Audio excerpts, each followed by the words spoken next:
Welcome to the lesson. We're going to answer April 2024 Advanced Financial Management paper.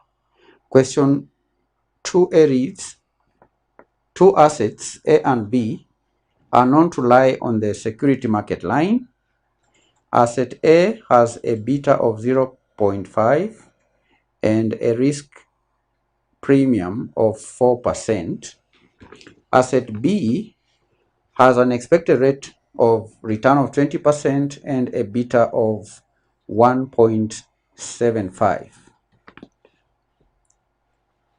You are considering the foreign securities which are available in the market. You have security A, B, C, D, E with expected returns and betas provided. Required, determine the risk-free rate of return. Determine the risk-free rate of return. That is Roman 1. Determine the risk-free rate return. Now, candidates, in the context of this question, you can see we have asset A has a beta of 0.5 and a risk-free rate of 4%. Asset B has an expected rate of return of 20% and a beta of 1.75. Now, before we get the risk-free rate, what is beta? What is the meaning of beta? Beta. Now, beta measures the sensitivity of an asset's returns to the overall market's returns. That is to say that beta indicates how much an asset's price is expected to move in relation to the market movements. And by now I know you know that beta of 1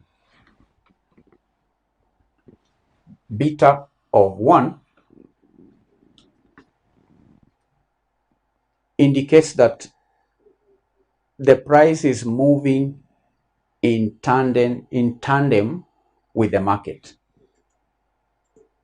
That is beta that is equal to 1. Because remember, I've just said that beta measures the sensitivity of an asset's returns to the overall market. So if you have a beta of 1, that means that the asset's price is moving in tandem. It is moving at the same rate with the market. But you may have beta being greater than 1, like is the case here with the asset B. Asset B's beta is 1.75. So this 1.75 is greater than 1. What does that mean? Now, when you have an asset beta that is greater than 1, that tells you that the asset is more volatile than the market and its price will move more than the market. The price will move more than the market. That tells you that that price is more volatile if it is greater than 1. You may also have an asset beta that is less than 1, like the one in asset A. Asset A has a beta of 0.5. 0.5 is less than 1. Now, this asset is less volatile than the market.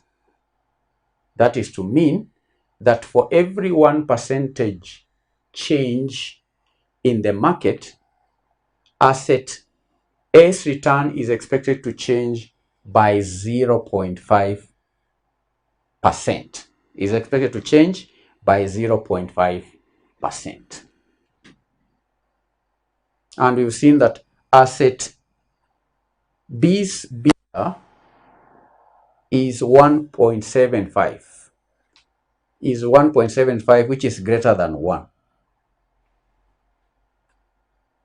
Asset B, I indicated, is more volatile than the market, meaning that for every 1% change in the market, asset B's return is expected to change by 1.75%.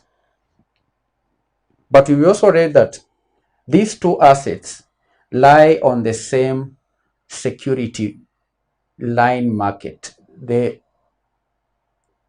two assets A and B are known to lie on the security market line. They both lie on the security market line. So what is a security market line? Now, a security market line is a graphical representation of the KASNEB, which helps investors understand the relationship between risk and return for different assets. So asset A and B, all right, two assets A and B lie on the security market line. What does that mean? Now, since both assets lie on the security market line, their expected returns are directly proportional to their betas. That is what it entails. They are directly proportional to their betas. It is important for you to have that small knowledge, beta, because we have a column there for beta. Now let's work out the risk-free rate of return. The risk-free rate of return. I'll begin on page 1. This is April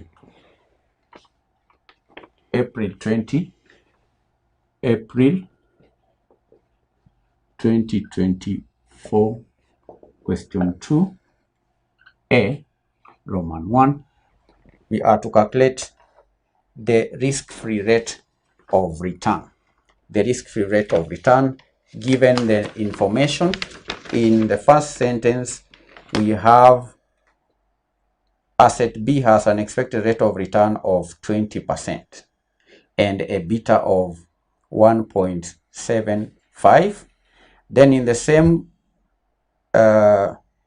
question, the expected rate of return is 20%.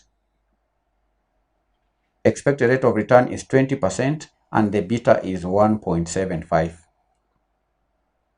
So, how do we determine the risk-free rate? Which formula are we going to use? We are going to use the KASNEB formula. Expected rate of return is equal to risk-free rate plus the premium. The premium is RM minus RF times beta. And we are going to use the beta for asset B because that is the information we have. Asset B, we have the beta of 1.75. The expected return is 20%. We do not know the risk-free rate. How about the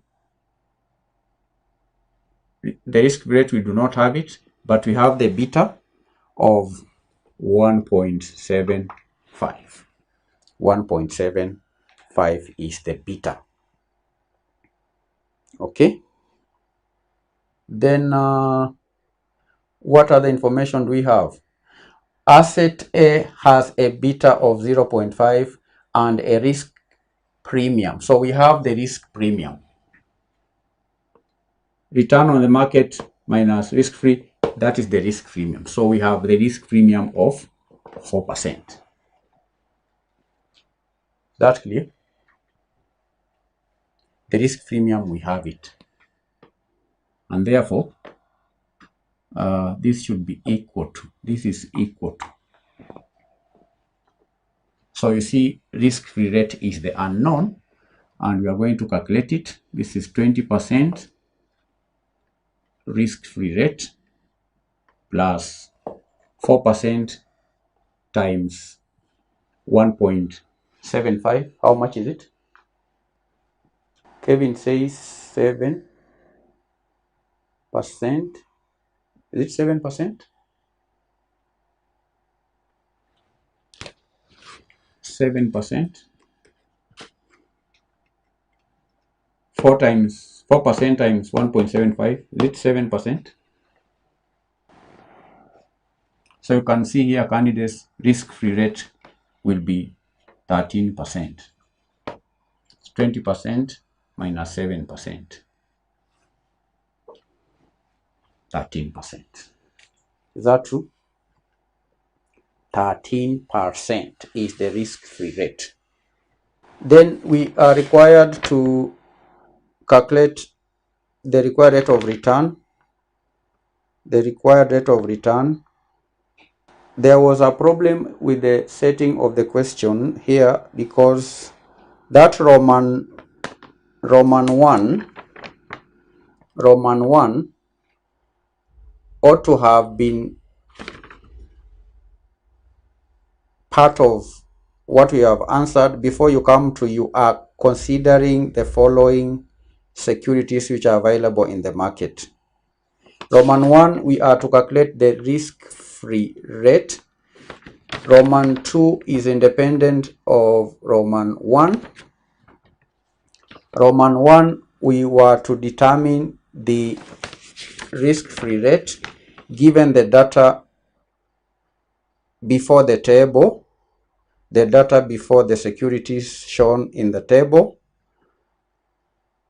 Two securities A and B are known to lie on the security market line, are known to lie on the market security line. Asset A has a beta of 0.5 and a risk premium of 4%.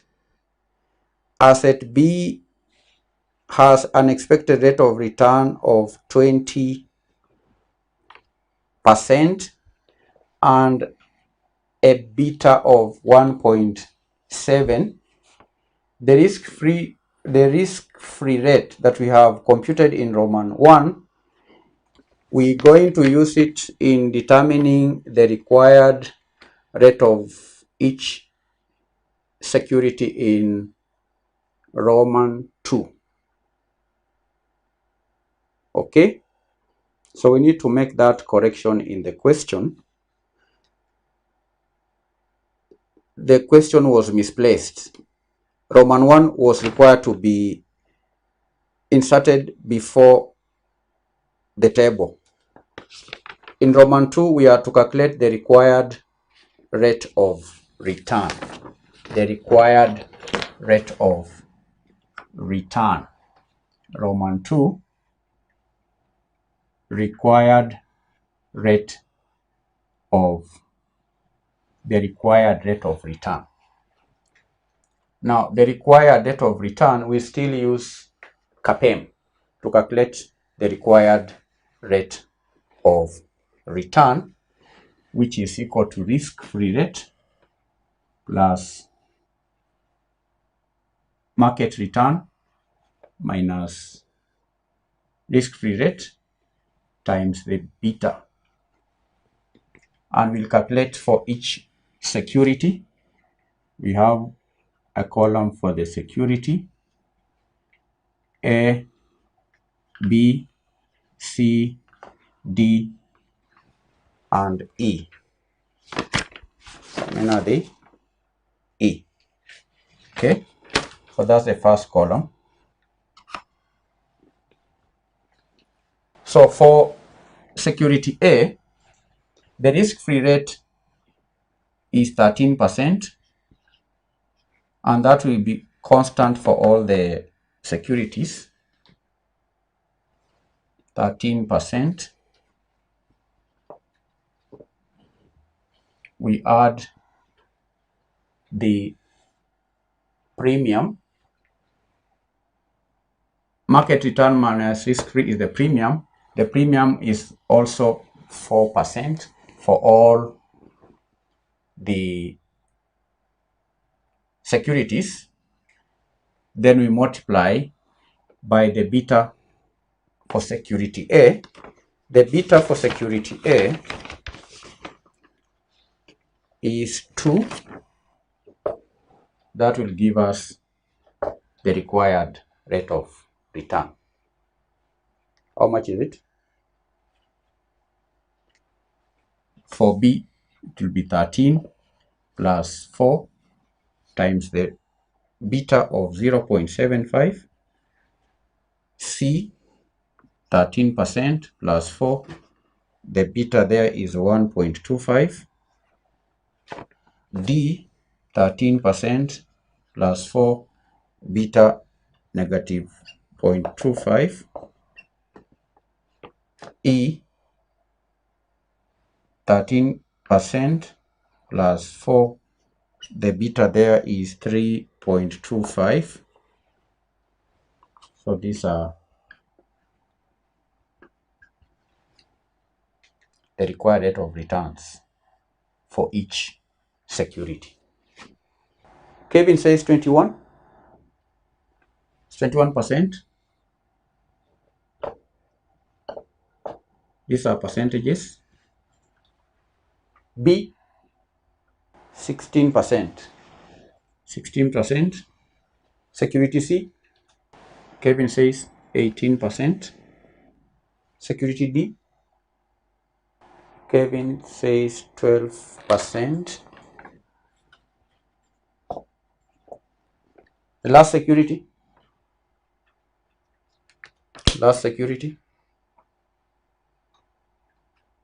26. Required rate of return, 26.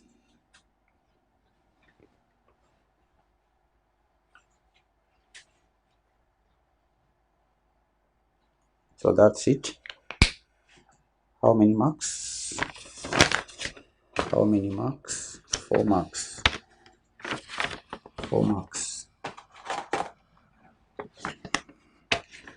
That's 4 marks. 1, 2, 3, 4, 5. 4 marks. This was how many marks? 2 marks. 1, 2, 2 marks. Now let's answer the second part. This second or third. Identify which security is undervalued, overvalued, or correctly valued.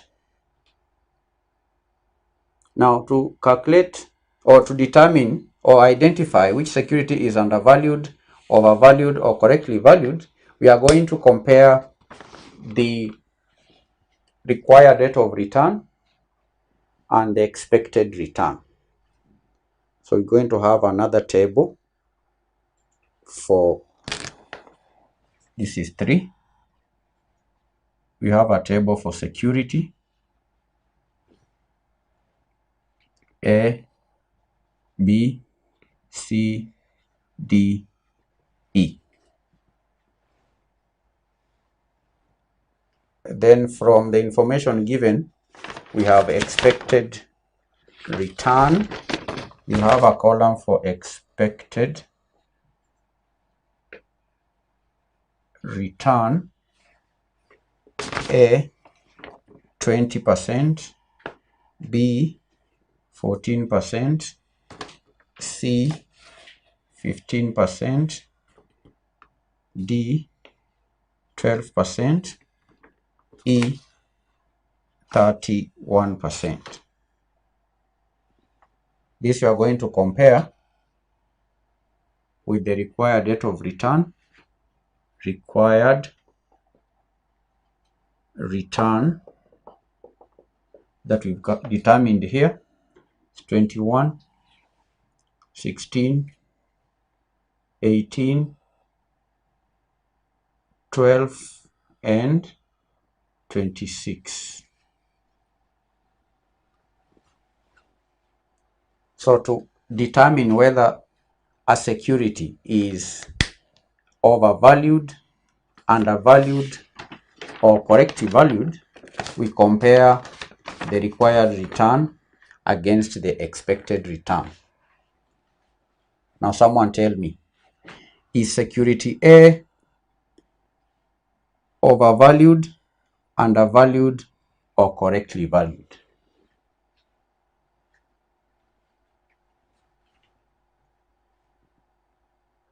Can I hear from you?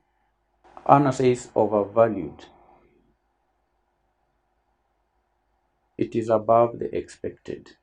So it is overvalued, correct? Overvalued.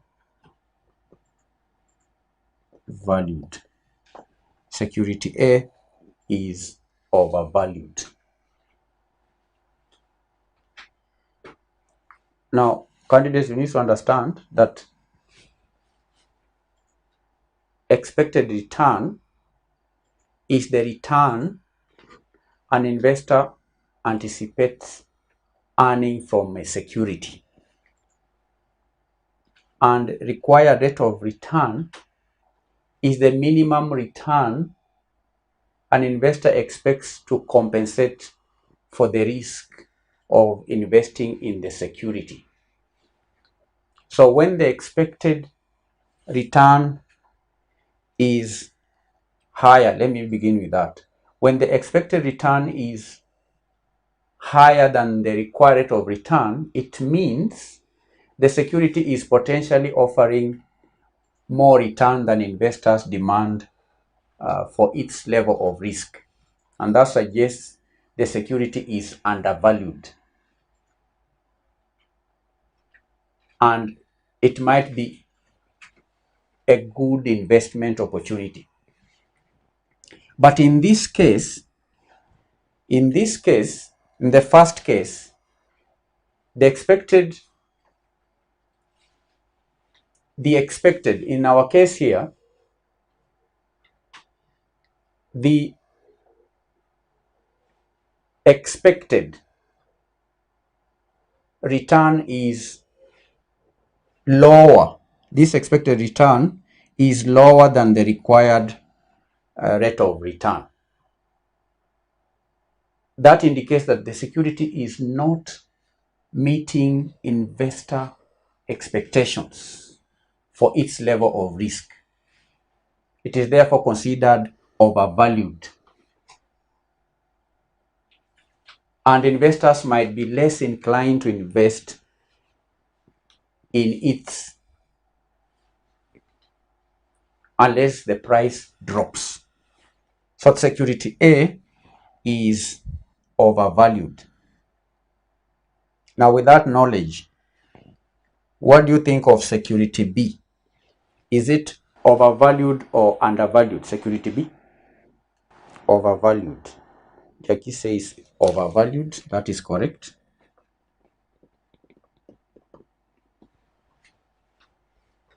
Security C?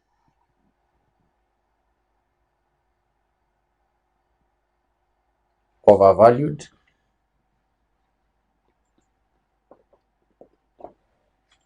Security D? B is overvalued. D? 12, 12. This one is correctly valued. Correctly valued. Correctly valued.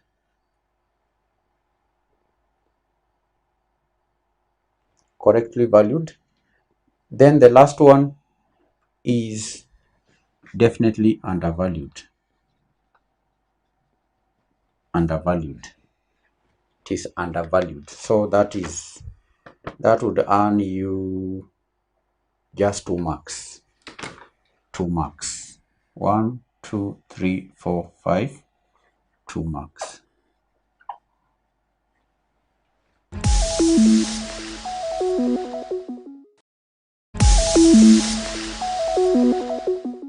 Part B of the question, which reads, Cosmos Operators Limited have an optimal capital structure given as follows.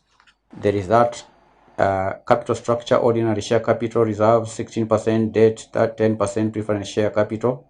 Additional information: number one, the firm is considering raising 20 million shillings for an expansion program, of which 2 million is expected to be raised from internal sources. Number two, new ordinary shares will be issued at 35 shillings each. A flotation cost of 5 shillings per share issued will be incurred. 3. The firm's most recent earnings per share is 3 shillings. The firm adopts 50% payout ratio as its dividend policy. Dividends are expected to grow at the rate of 5% each year in perpetuity. 4. New 10% irredeemable debentures will be issued at 110 shillings each. A flotation cost of 10 shillings per debenture will be incurred. 5. New 10% irredeemable preference shares will be issued at 40 shillings each. Corporation tax rate is 30%. Required Roman 1. Retained earnings breakpoint, 2 marks. Roman 2. The number of new ordinary shares to be issued to raise the desired external equity, 2 marks. Roman 3. The weighted marginal cost of capital in each of the intervals between the breakpoints. So that is B. Retained earnings breakpoint.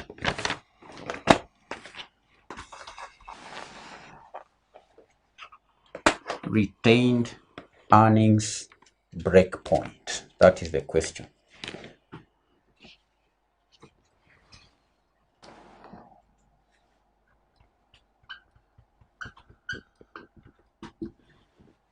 But first of all, what is the meaning of retained earnings breakpoint? Retained earnings breakpoint. Now, retained earnings breakpoint is the maximum amount of money a company can raise using its retained earnings without needing to issue new stock. You understand? Or without interfering with the capital structure. So this retained earnings breakpoint is important for various reasons. One reason is that companies aim for an optimal mix of debt and equity financing. So when a company exceeds its retained earnings breakpoint, it has to raise more equity, which can disrupt the mix or the balance between equity and debt. So that is why it's important to determine the breakpoint when investing in new projects. So that's why we have to calculate the weighted marginal cost of capital. Weighted marginal cost of capital is the weighted additional cost of capital, the additional cost of capital on projects. So one reason why the retained earnings breakpoint is important is so that the company can maintain its capital structure. Another reason is that issuing new stock often comes with additional costs like underwriting fees, like flotation costs, which can dilute the value of existing shares. And that can drive up the company's weighted average cost of capital. making it more expensive to raise money in the future. You see, in this case, the firm is considering raising 20 million for an expansion program, of which 2 million is expected to be raised from internal sources. Do you understand? I'm trying to explain the meaning of retained earnings breakpoint, and I've said it is the maximum amount of money a company can raise using its retained earnings, because retained earnings is a limited source of capital. It's not unlimited. And even if it is unlimited, a company has to maintain the mix, a balance. A company may have 50-50 capital structure, 50% debt, 50% equity. So even if a company may have enough retained earnings to finance its projects, there is that maximum amount of money that can be raised from retained earnings. And that's what is referred to as the break point. Another reason, giving you reasons why this break point is important. Another reason is that staying below the retained earnings break point, staying below, because you are saying it is the maximum. So the reason for staying below gives companies more financial stability. Why? Because they can now fund new projects or investments without relying on external sources of capital. And that helps the company to avoid dilution and higher costs. All right? So that is the meaning of retained earnings breakpoint. How is it calculated?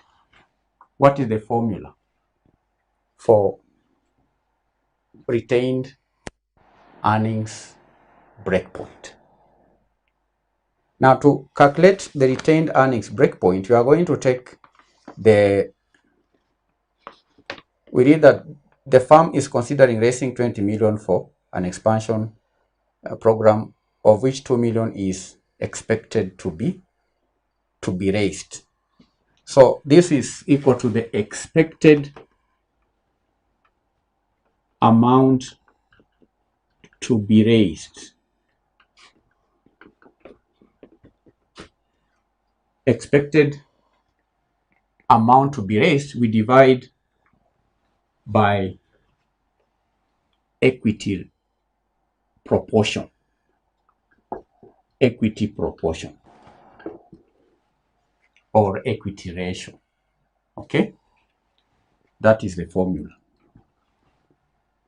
So we have the 2 million,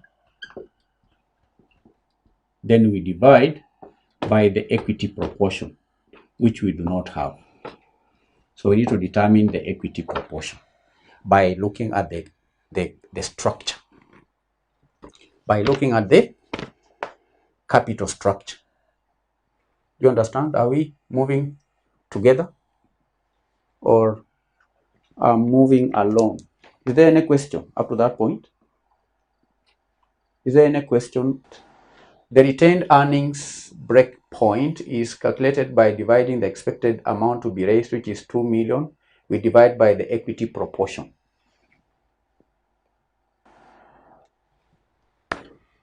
So we'll have a working. To calculate the equity proportion, we need a working.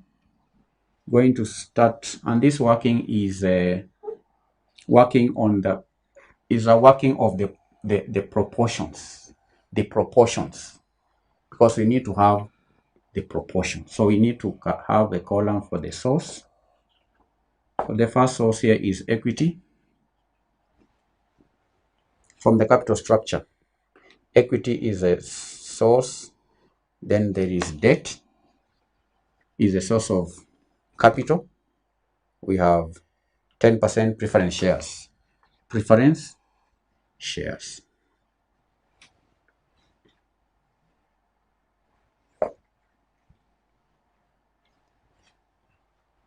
That clear? We are determining the proportions, the capital structure proportions.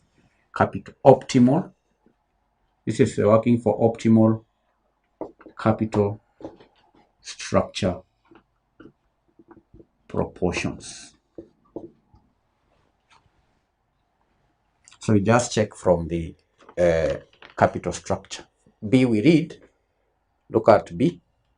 KASNEB Operators Limited have an optimal capital structure, and that structure is given. We have ordinary shares, we have reserves, we have 16% debt, then there is 10% preference shares, 10% preference shares. All right. So what is the amount for equity? Now equity is in two parts: ordinary share capital and reserves. Reserves are part of equity. So that is 80 million plus 20 million, which is equal to 100 million. It's 100 million. That is ordinary share capital and reserves. Debt, 16% debt, 40 million. Preference shares, 60 million. What will be the total? The total here is it not 200,000? Then we'll have the proportions. Proportions. So 100 million divided by 200 million, that is 0. Is it not 0.5? It's just a half. 100 is a half of that. Then 40 divided by 200. What is the proportion? Someone? Jackie.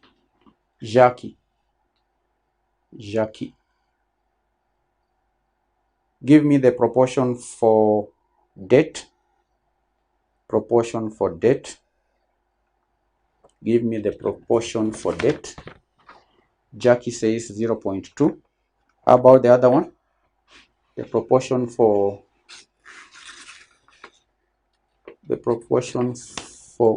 preference is how much? Proportion for preference 0.2, correct? So it will be 0.2 plus 0.3. That will give us the total 0.2, 0.3. So 1.0. So these are the proportions. We are calculating the proportion so that we can apply the proportion here, 0.5, to get the retained earnings breakpoint. Retained earnings breakpoint. How much is it?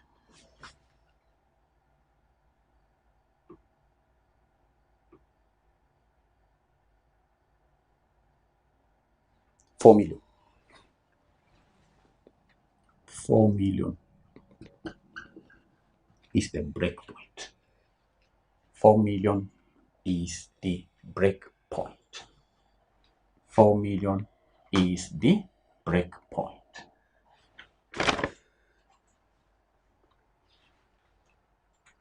Breakpoint, 2 marks. These are 2 marks.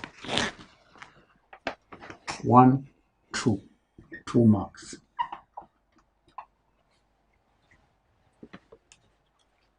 Moving on well. Yes. Then Roman 2, the number of ordinary shares to be issued, to be raised. The number of ordinary shares to be issued to raise the desired external equity. Look at the question again. The number of new ordinary shares to be issued to raise the desired external equity. And we read in additional information, look at note number 2. New ordinary shares will be issued at 35 shillings each. A flotation cost of 5 shillings per share issued will be incurred. So you have to calculate the number of new ordinary shares to be issued to raise the desired external equity. Desired external equity. Let me do away with this. This is just a working. Do away with this working. Do away with this working so that we can calculate Roman 2. Roman 2, number of new ordinary shares. Number of new ordinary shares will be equal to the desired equity to be raised. We divide it by the issue price minus flotation cost. What is the desired equity to be raised? What is the desired amount to be raised from equity? That information should be given. New ordinary shares will be issued at 35 shillings, each flotation cost of 5. Someone give it a try. What will be the desired equity? What will be the desired equity? Desired equity, someone. Jackie says to me 10 million. Where did you get 10 million? Stays 10 million. Is it indicated somewhere 10 million? The desired amount is 10 million minus 2 million.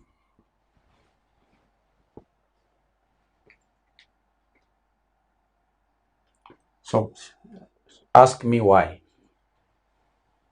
I can't just answer. Maybe you understood. Is it the 2 million? No, it is not the 2 million. It is 10 million divide by, not divide, but minus 2 million. Equity. Why? Rogers, correct. 2 million is from internal source. 2 million is the retained earnings, which is part of equity. So if the total equity is 10 million, then what the company is desiring to issue, the ordinary shares to be issued from outside will be less than 2 million, because out of this 10 million, 2 million will come from internal sources. So what is to be desired is desired to be raised. The question is the number of ordinary shares to be issued. These shares will be issued to new shareholders. So we have to deduct 2 million. Then we divide by the issue price. We are told that the issue price is 35 shillings. Then you have to deduct, because you are issuing, there will be flotation costs. There will be flotation costs of 5 shillings per share. 5 shillings per share. So that will be the number of shares, of new shares, number of new ordinary shares that the company desires to raise. How much is it? Do you understand? Kevin says 266,667. You round it off. Shares cannot be in decimals. 266,667 shares, new shares, will be raised to fund this project. 2 marks. 2 marks. 1, 2. 2 marks. 2 marks. Is that okay? Yeah, Hannah got the same figure. So let's proceed and calculate the weighted marginal. The weighted marginal cost of capital in each of the intervals. In each of the intervals. The weighted marginal cost of capital in each of the intervals between the breakpoints. The weighted marginal cost of capital in each of the intervals between the breakpoints. So let's do it. Now this will take some. We're going to have tables. You do it in a table. We are going to do it in a table. The weighted marginal cost of capital in each of the intervals between the breakpoints. And we've seen that the first break will be at 4 million. All right.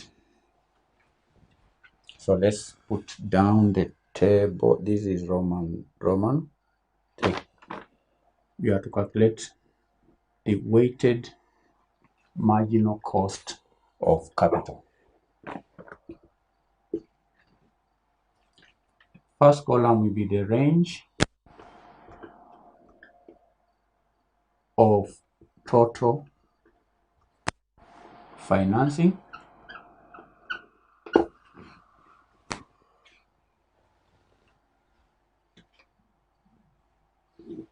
Then you'll have sources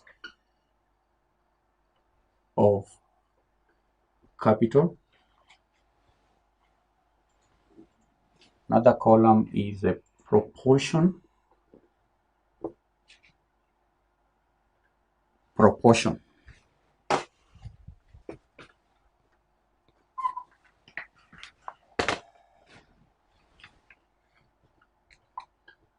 Proportion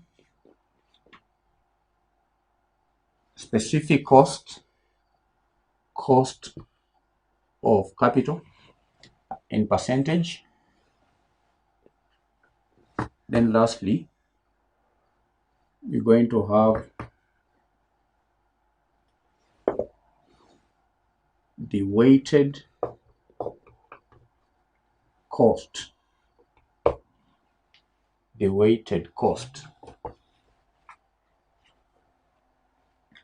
Right?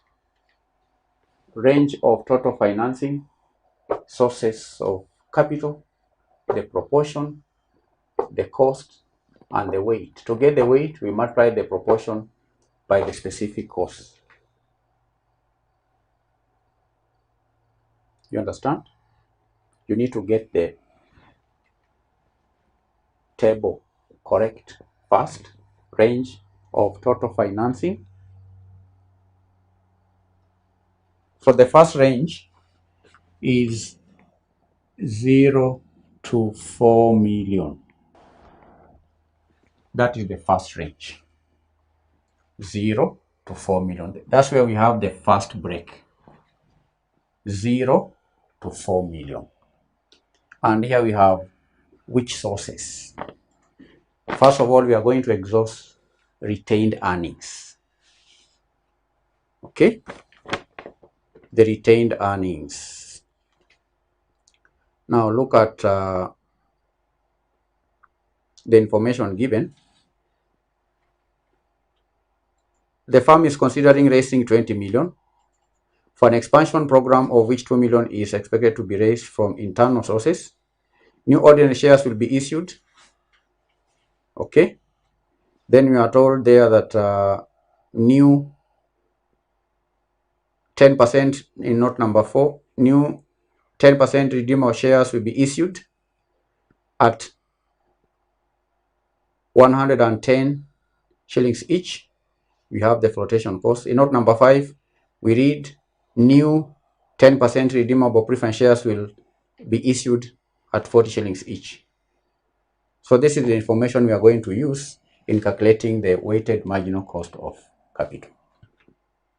So we begin with the first break, the first range, 0 to 4 million. 0 to 4 million is the first break. And the source here is equity.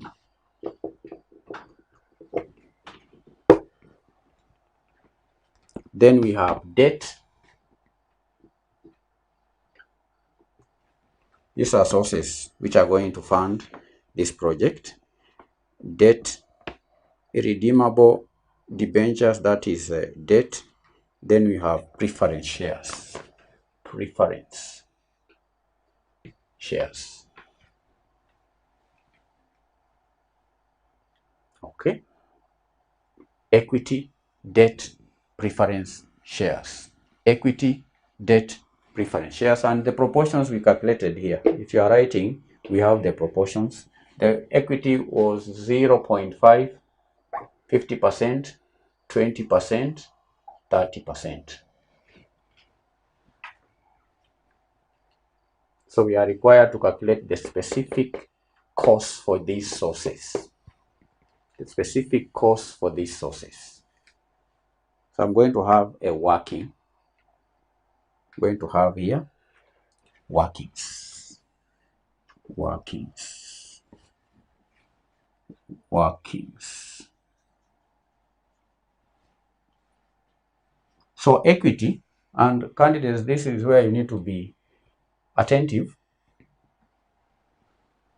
Equity, by now you know, comprises of ordinary share capital, reserves, retained earnings, unappropriated profits, premium.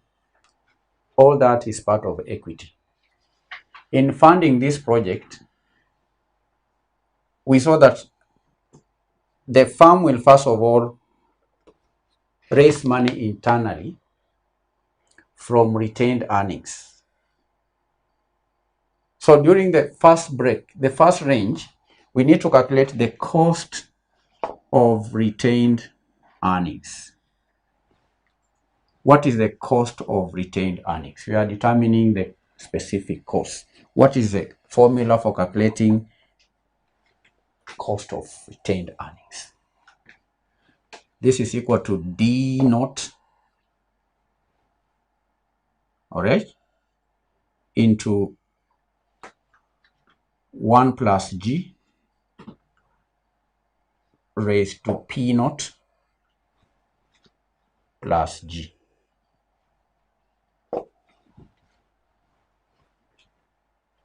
This will give us the cost of retained earnings. What is a D naught? D naught is the current DPS, the current DPS. In note number 3, we read that the firm's most recent earnings per share is 3 shillings. That is earnings per share. Next sentence reads, the firm adopts 50% payout ratio. So what is the dividend? So out of the 3 shillings, shareholders are paid 50%. Payout ratio, 50%. So 50% of 3 shillings is 1.5 shillings. That is the current. You need to just begin with the tense and the language. The most recent. This is the current DPS is 1.5. Then plus 1 plus growth rate. What is the growth rate? The growth rate, we have it. Do we have it? We have it. Yes, the growth rate is 5 shillings, 5%.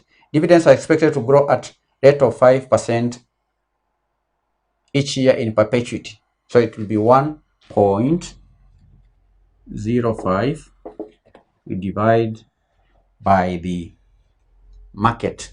This is the market price of this share, the MPS. Do you have the MPS? MPS. Do you have the MPS? Do you have the MPS? MPS. New ordinary shares will be issued at 35. Yes, 35. 35. Is it 35? Plus 0.05. That will give us the cost of retained earnings. How much is it? 9.5. Roger says 9.5. 9.5. So the cost of retained earnings is 9.5. 9.5%. Then cost of debt. Cost of debt, KD. How do you calculate cost of debt? Cost of debt is equal to the interest over VD 1 minus T. That is the formula for cost of debt. So what is the interest? To determine the interest, look at the note number 4. New 10% irredeemable debentures will be issued at 110 shillings each. A flotation cost of 10 shillings per debenture will be incurred. There is a flotation cost on this debenture. So what is the interest? Give me the interest. We divide by the market price of the debenture. It's very simple. To get the interest, you calculate the rate which is given at 10%. You apply it on the par value. The par value. The debenture will be issued. The par value of this debenture is 100 shillings. Just 10% of 100. Is it not so? 10% of 100 shillings. That is the interest. Interest is just 10% of 100. 10% of 100. You are told new 10%. So you take 10% and multiply by the par value that is shown in the capital structure. So 10% of 100 is equal to 10. We divide by the market value of this debenture. Note number 4. New 10%, but there is a flotation. The amount is 110, but we need to deduct the flotation cost because it is being issued. So it will be less the flotation cost times 1 minus tax. This is 0.7. Roger says 7%, 7%, 7%.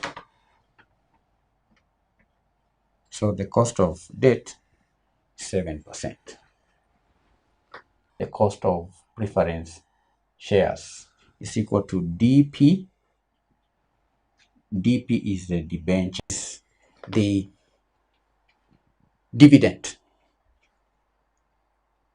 All right. Preference, the capital structure. Preference. So the dividend is, that is the dividend per share. This is DP, dividend per share. 10% times 30. That is the par value. So when calculating the dividend, you have to apply the par value. The dividend rate times the par value. That's it. Then what is the market value of this dividend? Do you have it? Market value of the dividend. Do we have it? The market value. The par value is 30. We are not told that the dividend increased. The par value, we are not informed whether it increased. That is not number 5. The question is silent. No, it says new 10% irredeemable preference shares will be issued at 40. Will be issued at 40. That is the market. That is the market value of that preference share. So this will multiply by 100. Will give us the cost of preference. How much is it? 7.75? Yes, 7.75, correct. 7.5. That is the cost of each source. Cost of each source. Now to calculate the weighted cost, you multiply the proportion by the specific cost. So what is 0.5 times 9.5%? What is 0.2 times 7%? What is 0.3 times 7.5%?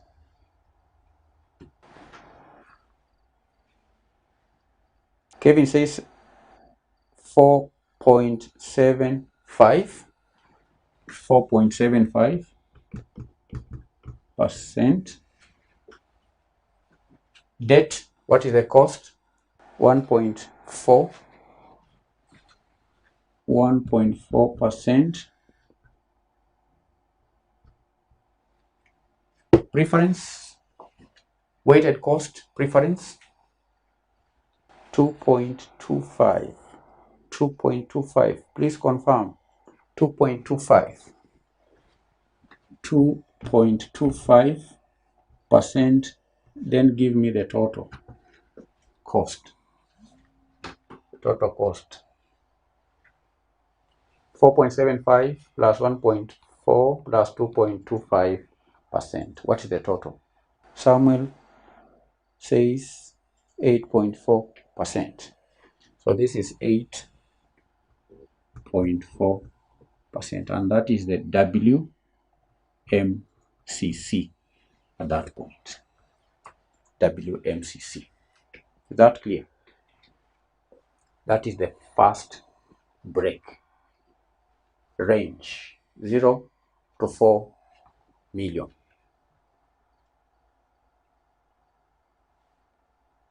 Then the next range will be above 4 million. Above 4 million. Above 4 million. We need to calculate again the weighted average cost of capital at this range, beginning with equity, debt, preference. The proportions must remain 0.5, 0.2, 0.3. We know the cost of debt and cost of preference shares will not change. This will be constant, 7%, 7.5%. So the only cost that will change is equity, because above 4 million, above 4 million, we are no longer going to use retained earnings, but we will use, the company is going to issue new shares, because 4 million is the retained earnings breakpoint. Beyond 4 million, the company cannot rely on retained earnings. You will recall we defined retained earnings breakpoint as the maximum amount of money a company can raise using retained earnings without needing to alter the capital structure.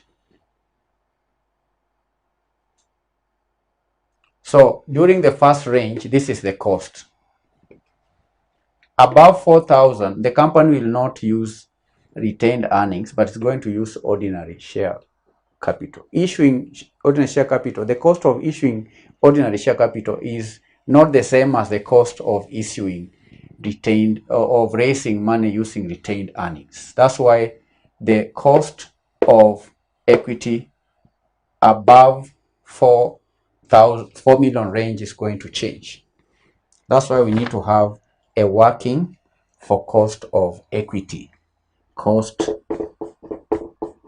of equity. This was cost of retained earnings. I want you to get the difference and get the understanding. If you've not understood this concept, please get the understanding today. There are many students who find it difficult, but it doesn't need to be difficult. Put your mind in what we are doing today. Don't postpone to understand. You know, it's very easy for you to come to this class and postpone, and you have divided attention. Just pay attention to what we are saying, and you'll get the understanding of when we say range of total financing, range between 0 to 4 million, the range about 4 million. Get an understanding that retained earnings break point is the maximum amount of money that a company can raise using its retained earnings without altering its capital structure. Okay? Or without needing to raise money through issue of shares. So I'm repeating, the first range, 0 to 4 million, the company is to raise retained earnings, and the cost of equity is 9.5%. And now that the company is issuing ordinary shares, the cost of these ordinary shares will not be the same as the cost of retained earnings, because the formula is D naught into 1 plus G over P naught plus G. And there is flotation cost here. I think it is clearly indicated that flotation cost will be 5 shillings per share. So this will be equal to the D naught will be at 1.5 shillings into 1.05 over 35 minus 5 plus 0.05. So give me the cost of equity there. I know you have understood here. So what is the cost of equity? 10.25. 10.25%. 10.25%. You see, candidates, the cost of equity has gone up from 9.5 to 10.25. Why? Because cost of equity is always higher than cost of retained earnings. So give me the weighted cost, 0.5 times 10.25, 0.2 times 7%, 0.3 times 7.5%. 5.125, 5.125. Debt, weighted cost debt, Jackie, 1.4, 1.4%. Preference, 2.25, 2.25%. Total, the total is 8.7 8.75. 8.775. 8.775 is the weighted average cost, the weighted average marginal cost. So, but the question is the weighted marginal cost of capital in each of the intervals between the breakpoints in each. So the first break point, that is it. The second break point, that is it. So the range of total financing 0.0 to 4 million, the cost is 8.4%. Above 4 million, the cost is 8.775. This cost is lower because the company used retained earnings. The cost of retained earnings is always lower compared to cost of equity, which is higher, and you've seen that is why we have the difference, because you see cost of debt did not change, cost of preference shares did not change. That is 1.4, 1.4, 2.25, 2.25. So the cost has gone up because after the first break, the company had to issue ordinary share capital, and issuing ordinary share capital is expensive because of the flotation costs. And you recall we say that issuing new stocks often comes with additional costs like flotation costs, underwriting costs, and that can dilute the value of existing shares. It may also drive up the company's weighted average cost of capital. Do you have a question? We've done question 2, April 2024. Last week we answered question 1. Is there any question? If there is no question, I would urge you to go to the past papers, identify similar questions. These questions are very common, and the examiner likes asking these questions because most students don't answer this question in the exam. It was tested last time, it may be tested again. And you can see it's very straightforward if you understand the concept. You need to understand what is retained earnings breakpoint. It is a question that has been tested many times.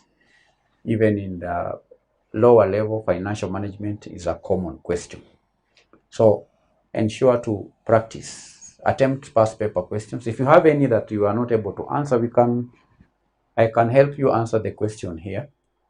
But first of all, make sure you attempt questions related to breakpoints, retained earnings breakpoints. We are doing past paper questions. I'm assuming you've gone through the whole syllabus, so we're doing the most recent. We're doing April 2024, then we are going to do December 2023, August 2023, April 2023. Bye.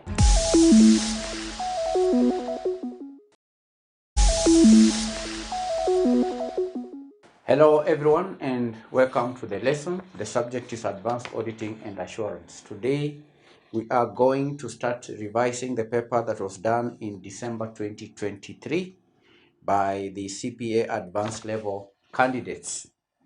This question paper has 5 questions. Candidates were required to answer all questions, and we will be answering a question at a time. In our today's lesson, we'll answer question 1. In our next session, we'll answer question 2 until we complete the 5 questions. I urge you to attempt the questions before attending these lessons. Make sure you do the questions on your own before coming to this revision session. So let us begin by answering question number 1, which reads, Part A, you are the audit manager of Baraka and Company LLP, who are the auditors of Miradi Limited for the year ended 30th June 2023. The company has net assets of 150 million. The audit has been completed, but there is a matter that has not yet been resolved on depreciation of buildings. The directors of Miradi have resolved that depreciation on buildings will not be provided for in the financial statements. The buildings were acquired in the year 2020 and no depreciation has been provided since. Required Roman 1, describe 6 additional audit procedures and actions that you would take with respect to the above matter. So candidates, here is a problem with the Baraka, Miradi Limited. This is a company that whose net assets are valued at 150 million. But the item on depreciation, we learned that depreciation has not been provided for on buildings since the buildings were acquired in the year 2020. Candidates were required to describe 6 additional audit procedures and actions that could be taken in respect to the above matter. So let us put down the audit procedures, additional audit procedures. This is December question 1. A, Roman 1. What are the additional audit procedures that the auditor should perform in respect to buildings? Now, candidates, the first audit procedure is to review the accounting policies. The auditors should review the accounting policies of this company, the Miradi Limited company. The auditors should conduct thorough review of Miradi Limited's accounting policies related to depreciation, specifically focusing on the treatment of buildings. The auditor should evaluate, in carrying out the review, the auditor should evaluate the consistency of the policies with applicable accounting standards and also the regulatory requirements. Review of accounting policies, because you know, candidates, every company must have accounting policies on different matters. For example, on the estimation of depreciation, company must have accounting policies in relation to depreciation. And therefore, given that there is a problem on the buildings, we've read that the audit has been completed, but there is a matter that has not been resolved on depreciation of buildings. So as the auditors ought to review the accounting policies related to buildings. And in reviewing the accounting policies on buildings, the auditor should evaluate the consistency of the policies with respect to accounting of or treatment of the depreciation on buildings. 2, assessment of the methodology on depreciation. Assessment of depreciation, let me call it depreciation methodology. The auditor should assess the methodology on depreciation. the auditors ought to evaluate the appropriateness of the depreciation method that is applied to buildings. This means assessing whether the straight line method is reasonable or any other method of depreciation. So there are the various methods that the company may use. The straight line method or reducing balance method. So the auditor should evaluate the appropriateness of the method that is used to depreciate buildings. Assess, for example, whether straight line method is reasonable or not. The auditors may also consider alternative methods and their potential impact on the financial statements. There are various methods: the reducing balance method, the straight line method, and so on. Assessment of depreciation methodology. 3 is another audit procedure is in relation to documentation. Inspection, let me call it inspection. The auditor should inspect the documentation related to buildings, of building documentation. Inspection of building documentation. The auditor ought to physically inspect the documentation related to buildings, including purchase agreements, title deeds, and any other relevant contracts. And by so doing, the auditor can verify the accuracy of the acquisition costs and also ensure that no impairment or changes in the useful life have occurred since acquisition. Inspection of buildings documentation. You understand? That is, if the building was bought, then there has to be agreements. If the buildings were constructed, then there are documents related to construction of buildings. So the auditor should inspect the documentation related to buildings. Whether the buildings were bought or even constructed by the company, there are various documents that ought to be inspected, like the title deeds, the relevant contracts, the purchase agreements, and so on. So candidates, we are discussing the additional audit procedures that the auditor should carry out in relation to building of Miradi Limited, a company that has refused to depreciate buildings. We read from the question that the audit has been completed, but there is a matter that has not yet been resolved on depreciation of buildings. The directors of Miradi Limited have resolved that depreciation on buildings will not be provided for in the financial statements. So what audit procedures, additional audit procedures, should the auditors perform? The fourth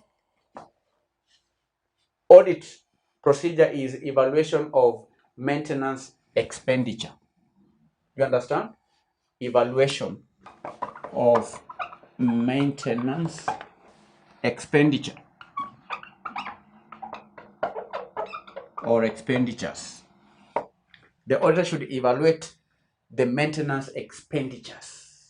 The auditor should review the company's records of maintenance expenditure that is incurred on buildings since acquisition. We saw that these buildings were bought in the year 2020.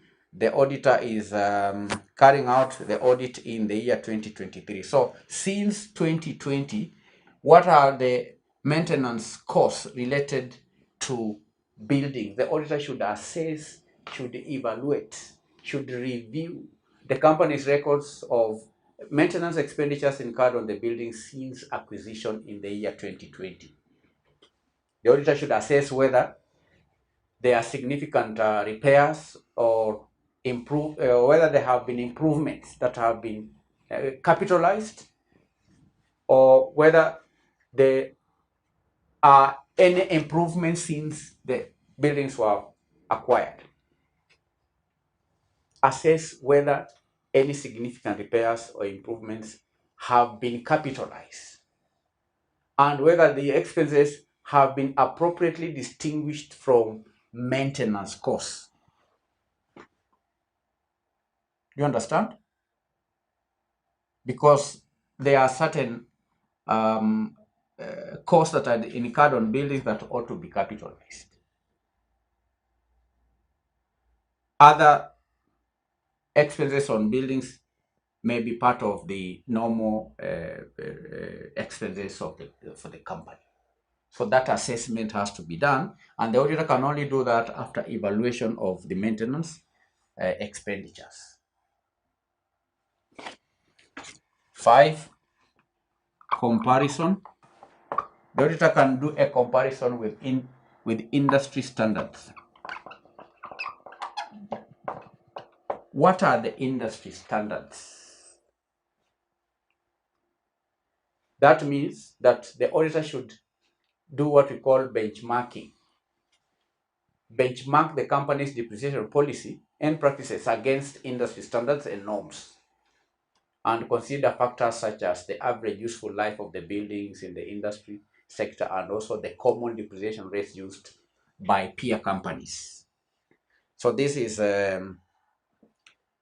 Miradi Limited. We are not been given information on the industry in which this company operates, but whatever industry it is, whether it is a banking industry or agriculture industry or whatever industry, the auditor should benchmark the practices within the industry vis-a-vis what the company is currently doing in relation to buildings. What are the depreciation policies? What are the practices in the industry? And what are the standards? What are the norms in the industry compared to what the company is doing? Because industries may have certain average useful life for buildings. The companies may have a common depreciation rates that are used within that industry. So the auditor should compare the rates, should compare the various factors in relation to buildings compared to what happens in the industry. So comparison with industry standards. So this is an additional audit procedure. Another procedure is in relation to communication with third parties. Communication with third parties. These third parties could be experts or independent appraisers, industry experts, and so on. The purpose for this procedure is to obtain their opinion on the appropriateness of the company's depreciation policy and the condition of buildings. Do you understand? These are third parties, like experts, appraisers, and so on. Communication with third parties.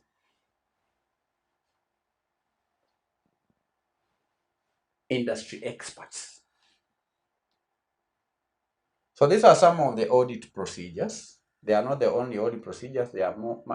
There could be more, but these are 6 audit procedures that the auditor can perform in relation to the buildings of Miradi Limited Company, which has not been providing for depreciation on buildings for the last 3 years. So the auditor here, I'm saying, should seek validation or additional insights to support audit findings. So these additional procedures candidates aim to enhance the auditor's understanding of the depreciation matter. These audit procedures may also help the auditor assess the impact of the decision not to provide for depreciation on the financial statements, and also to ensure compliance with accounting standards and regulatory requirements. That is the solution to that part. Additional audit procedures: number 1, review accounting policies. Number 2, assessment of depreciation methodology. Number 3, inspection of buildings documentation. Number 4, evaluation of maintenance expenditures. Number 5, a comparison with industry standards. Then lastly, communication with third parties. That is part A, Roman 1. A, Roman 2, assume that according to your workings, the depreciation charge on buildings for the year ended 30th June 2023 should be 4.2 million based on the straight line method of depreciation at an annual rate of 5%. Required, discuss the implications of the above on the financial statements, clearly indicating its effect on the audit report. This is Roman 2. We have to discuss implications of the above on the financial statements. The above is assuming, according to your workings, the depreciation charge on the buildings for the year ended 30 June 2023 should be 4.2 million on the straight line method depreciation at an annual rate of 5%. What is the implication of this? What is the implication if the depreciation was to be 4.2 million? What is the implication on the financial statements? This question is in two parts. Implication on the financial statements, then clearly indicating its effect on the audit report. We'll also discuss the effect of this information on the audit report. But first of all, let us discuss implications on the financial statements. Failure to provide for depreciation on buildings, despite being required by accounting standards candidates, has several implications on the financial statements and consequently on the audit report. So what are these implications on the financial statement? The first implication is overstatement of assets. Overstatement of assets. Now, since depreciation represents the systematic allocation of the cost of an asset over its useful life, not recognizing depreciation results in overstatement of the carrying amount of buildings on the balance sheet. And in that case, the building's value would remain at their original acquisition cost, leading to an inflated asset value. So ideally, depreciation is to reduce the cost of the building. But if depreciation is not charged, then the assets will be overstated. The asset will be overstated. We read from this question that the company has a net asset of 150 million. This is a total value of assets. That tells you that the value of 150 million is overstated because of the fact that the company does not provide for depreciation. And if this company has not been providing for depreciation for the last 3 years, and we have read in note number 2 that the depreciation charge, the auditor may have carried out this depreciation to be 4.2 per annum. If the depreciation charge is 4.2 per annum, and this company has not provided for depreciation for the last 3 years, you can see, candidates, the depreciation charge, the accumulated depreciation is 12.6 million. So that means that the total value of assets, the net assets of 150 million is overstated by 12.6 million. That is the implication of not providing for depreciation on assets by this company. That's the first implication. The second implication is the overstatement of net income. The net income is overstated as well, because depreciation expense is deducted from revenue to calculate net income. And by not recognizing depreciation, the company's reported net income would be higher than it should be. And in this scenario, the absence of depreciation charge of 4.2 million would lead to the overstatement of net income, thereby distorting the profitability of the company. So for example, if the company recorded a net profit for this year of say 30 million, that means that that net profit is overstated by 4.2 million. So that is the impact of not providing for depreciation on buildings. Number 3, distorted financial ratios. Distorted financial ratios. Now, the overstatement of assets and net income due to the omission of depreciation affects various financial ratios. For example, the return on assets ratio would be inflated, giving a false impression of the company's efficiency in generating profits from assets. Similarly, the debt to equity ratio could also be affected, as the inflated assets would lead to a lower leverage ratio. You may have other assets like the return on capital or return on capital employed, which is calculated by getting the ratio between the net profit and sales, or net profit and return on capital employed. So the omission to depreciate buildings could lead to distorted financial ratios. Why? Because the assets are inflated, net income is also inflated, and that could affect various financial ratios. That is an implication of not providing for depreciation on buildings.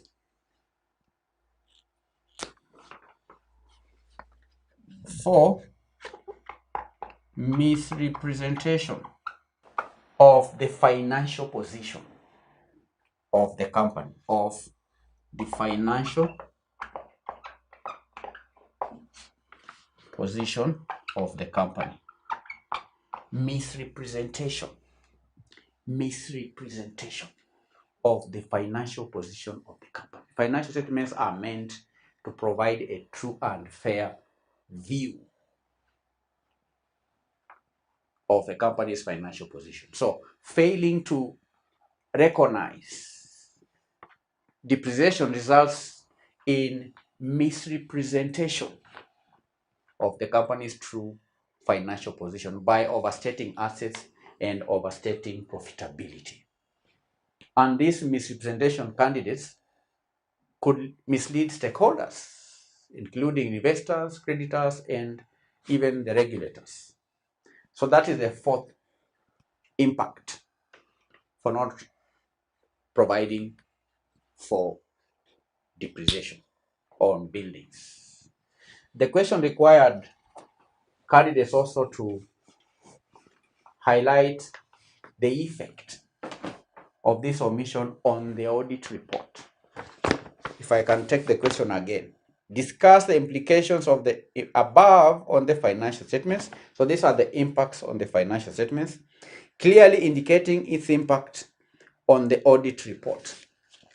Impact on audit report. What is the impact of this omission on audit report? Impact on audit report. Now, the auditor would need to issue a qualified or adverse opinion. The auditor may need to issue a qualified or adverse opinion. As a result, of these effects of omission of depreciation of buildings on buildings as a result of these effects. These effects or this omission of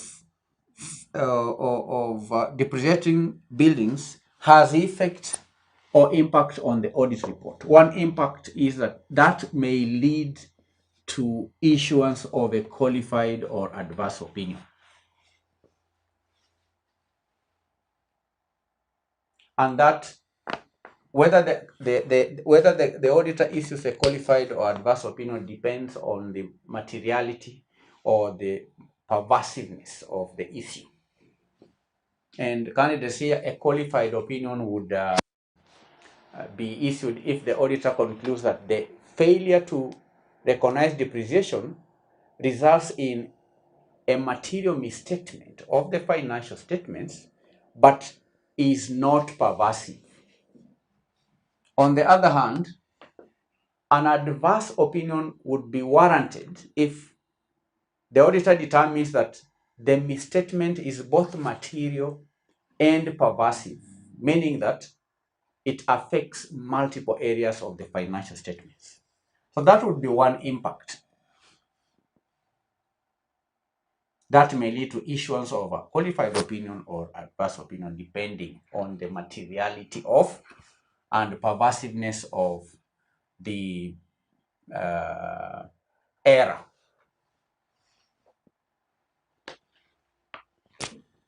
The audit report number 2 may also include a section discussing the basis for qualification or adverse opinion. There would be an additional paragraph. The audit report would contain a section. You understand?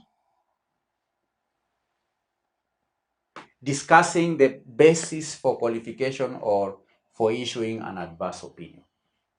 And this section would explain the reasons for the auditor's conclusion, including the failure to recognize depreciation, including the impacts of this omission to depreciate buildings on the financial statements.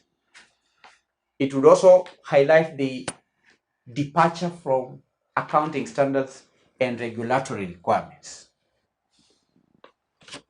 Additional paragraph. There will be a section explaining the impact of this mistake on the and so on. So these are two impacts on the audit report. Now, candidates, in concluding this part of the question, we can say that the failure to recognize depreciation on building has significant implications for accuracy and reliability of the financial statements, requiring appropriate disclosure and also qualification in the audit report in order to inform the stakeholders of the limitations of the financial information that has been presented.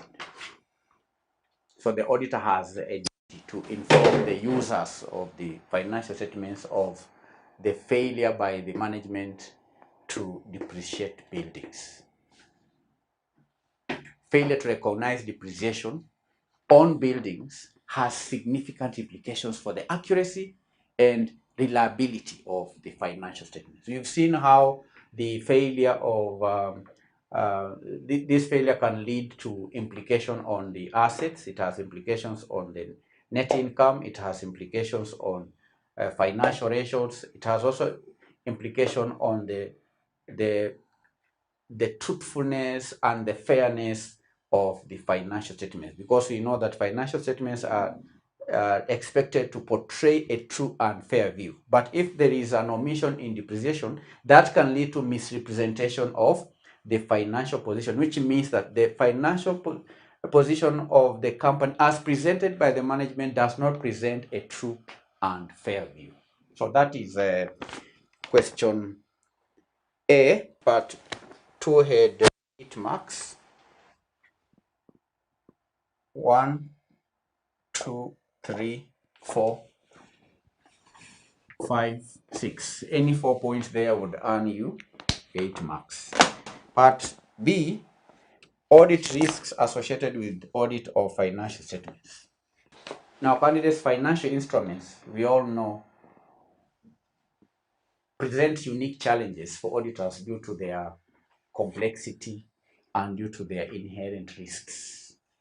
So what are some of the audit risks that are associated with the audit of financial statements? So if you are to audit financial statements, what are some of the risks that are associated with audit of the financial instruments? Not statements, but instruments. Audit risks associated with audit of financial instruments. The first audit risk is the valuation risk. Valuation risk. Now, financial instruments are often valued using their fair value estimates, which can be subjective and prone to error. So auditors need to assess the appropriateness of valuation techniques, and the auditors also may need to assess the underlying assumptions used by the management. So when auditing financial instruments, the auditors must pay attention to the appropriateness of the valuation techniques and also the underlying assumptions that were used by the management to value the financial instruments. So valuation risk is an audit risk associated with the audit of financial instruments. 2, model risk. Model risk. Now, complex valuation models are sometimes used to determine fair value. And these models can be flawed or can contain errors leading to misstated financial instruments or even misstated financial statements. So auditors need to evaluate the control around model development and their use. So financial instruments are valued based on certain models. So there could also be errors in the development of these models, which can pose model risks. And when auditing these financial instruments, the auditors ought to pay attention to the models and the risks and how they are developed. There are also inherent risks associated with the audit of financial instruments. Number 3, inherent risks. Financial instruments are inherently risky due to factors like market fluctuations, factors like creditworthiness of the counterparts, and also liquidity issues. So the inherent risk associated with the specific instrument can be high, requiring extensive audit procedures. Inherent risks. 4, control risks. There are also control risks associated with the audit of financial instruments.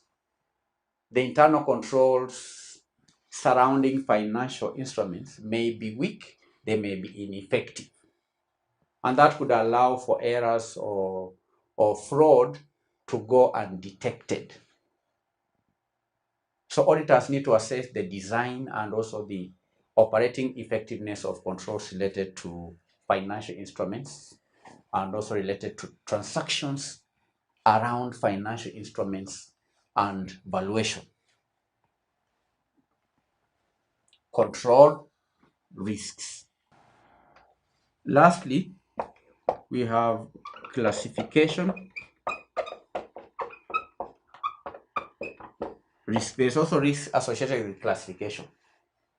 Financial instruments can be complex and may be incorrectly classified in the financial statements. And this misclassification can have a significant impact on the reported financial position and results. So auditors need to understand the classification criteria, and also they need to test the company's classification processes.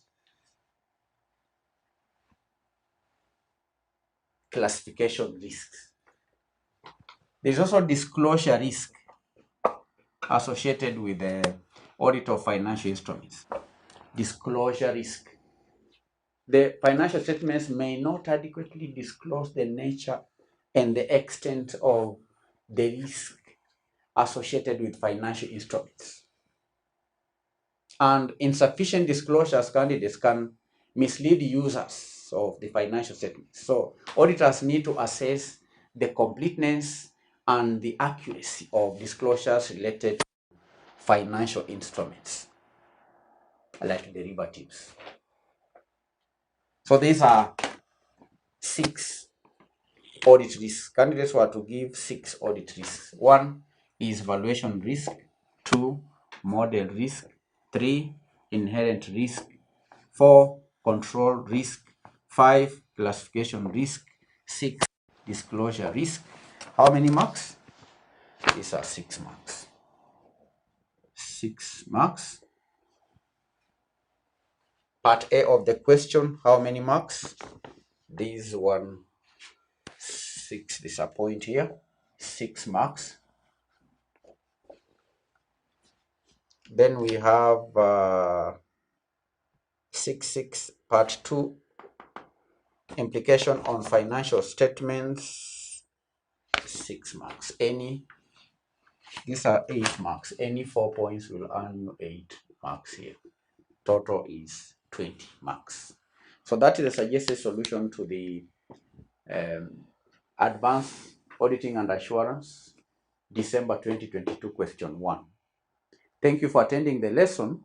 In our next session, we are going to answer question number 2. So please attempt question number 2 before joining our next session. Bye-bye.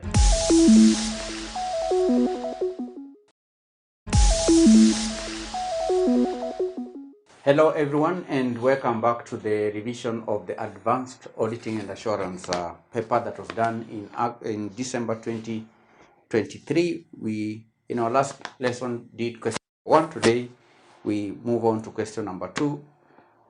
Part A of this question reads, the following is an extract from a speech presented in a recent professional forum. First paragraph reads, in the private sector, going concern is an area of interest to users of financial statements.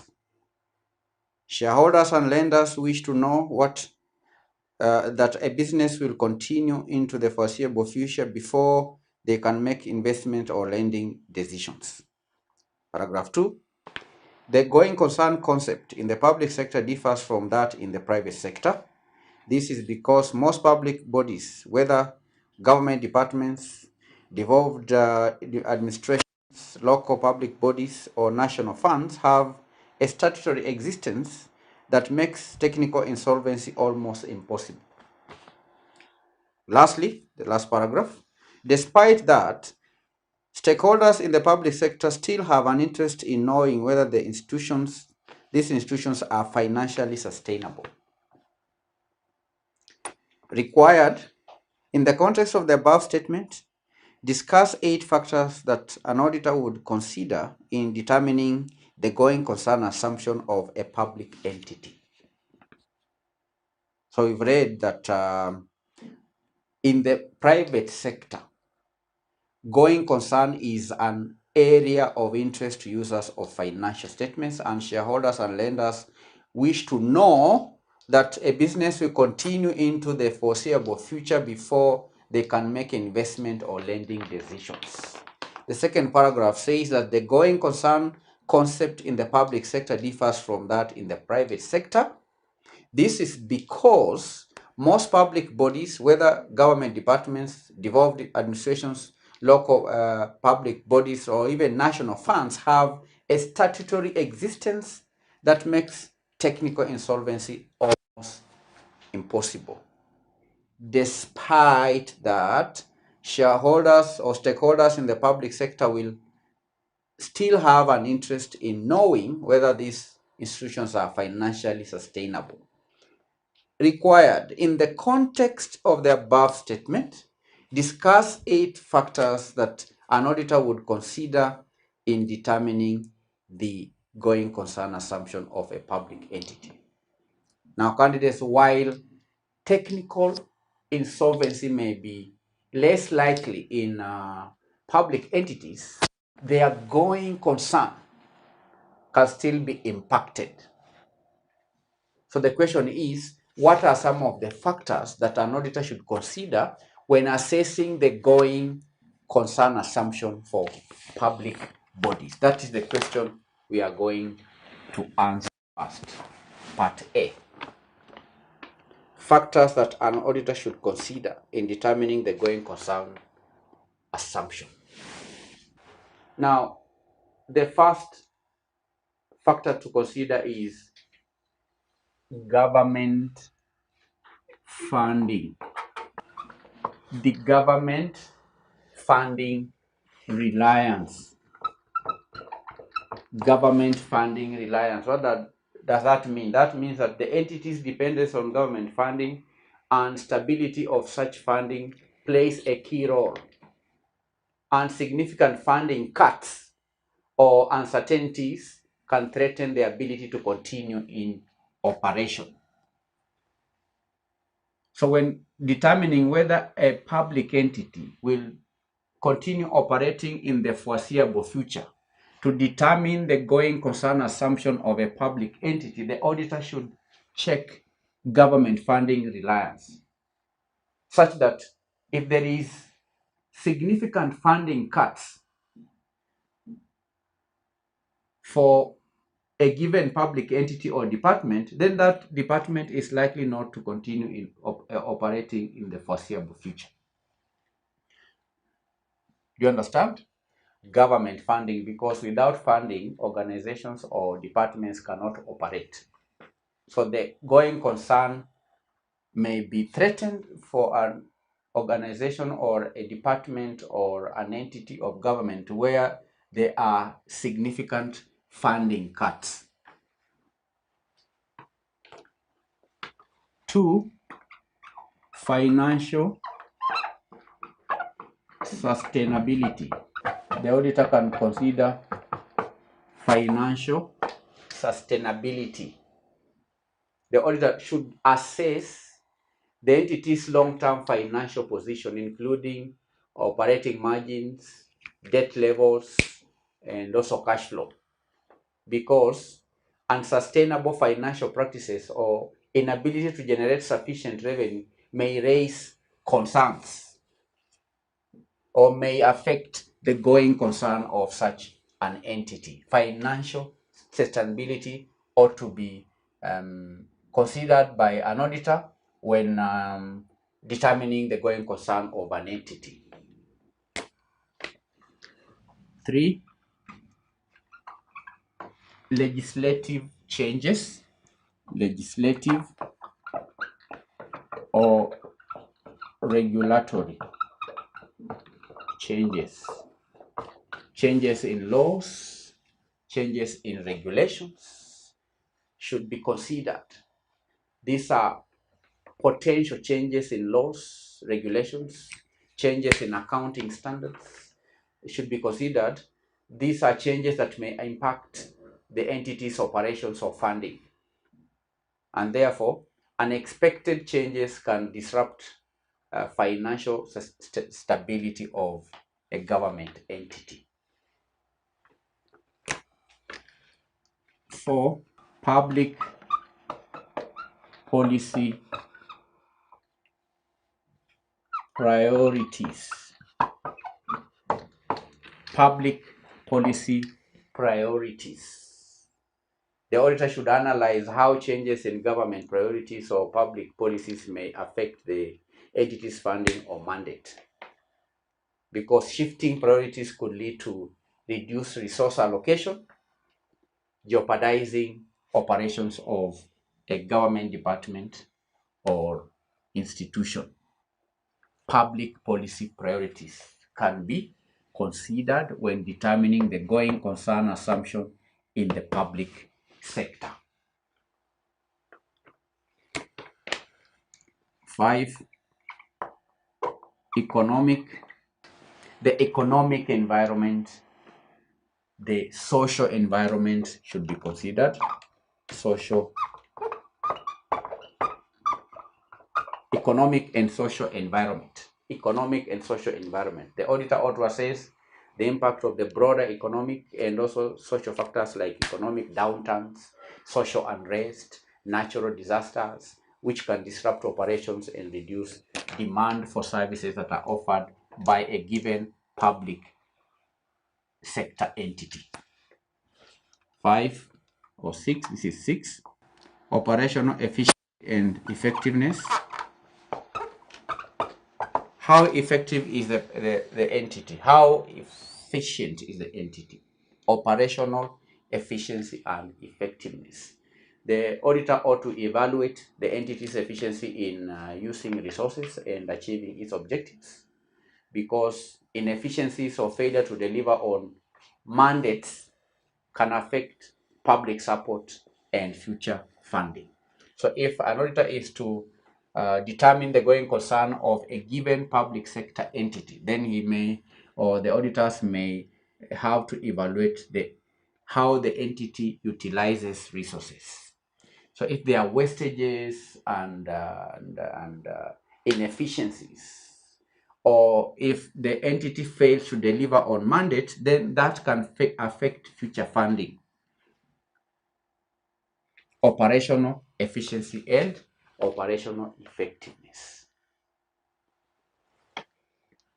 7. Management, plans, and strategies. What are the strategies of the public sector entity? What are the strategies? What are the plans? Does the organization have plans? Does it have strategies? That should be considered. The auditor should analyze the entity's plans to address financial challenges, the plans to improve efficiency, or even to adapt to changing circumstances.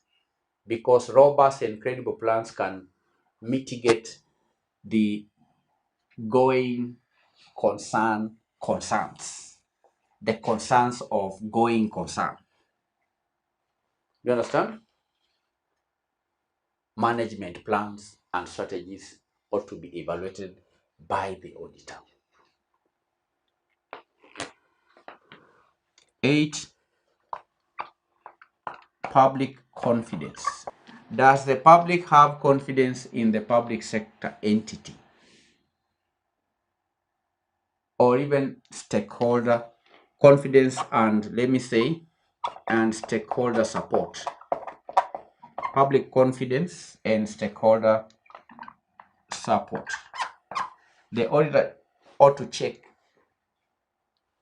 or consider the level of public trust and support for the entity, as it can influence future funding and political will to sustain the operations of such an entity. You understand? Because candidates, a loss of public confidence can impact budget allocations, can also impact legislative priorities. Okay? So these are 8 factors an auditor should consider in determining the going concern assumption in the public sector. So these factors highlight that although public entities have statutory protection, their going concern is not guaranteed, as much as there is a law in place that upon which public sector entities and departments are formed, that is not a guarantee that the public sector entity will continue operating in the foreseeable future.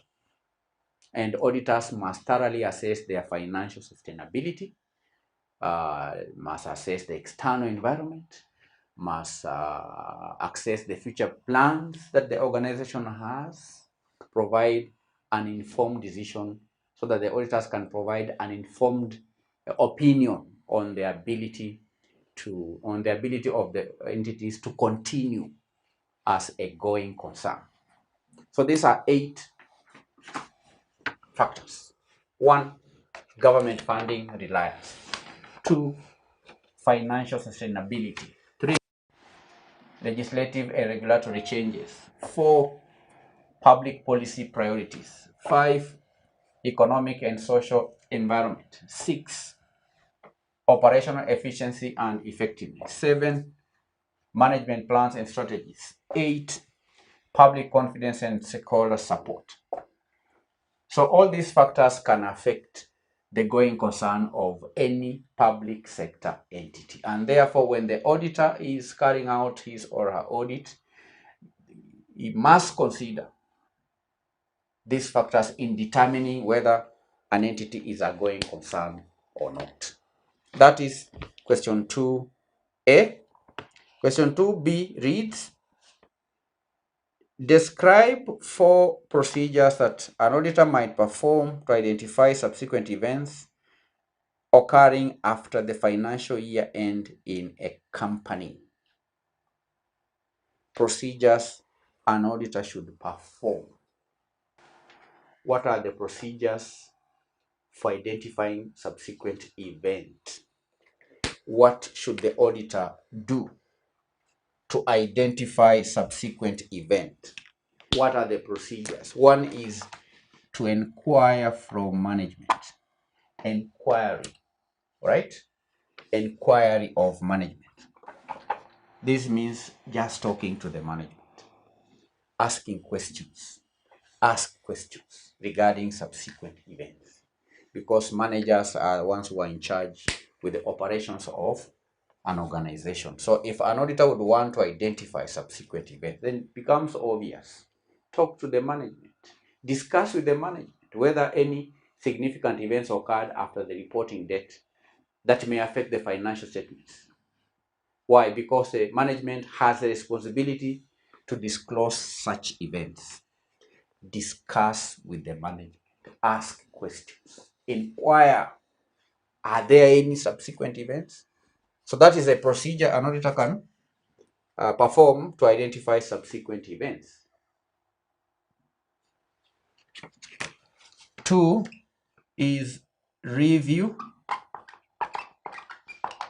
of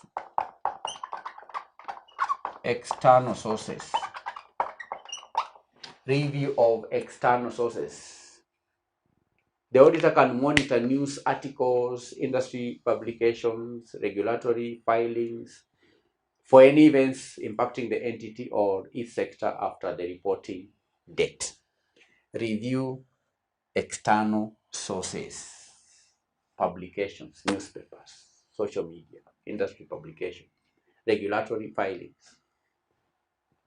That is one way to identify subsequent events. If the auditor does not get the information from the management, then he can seek for the same information from external sources.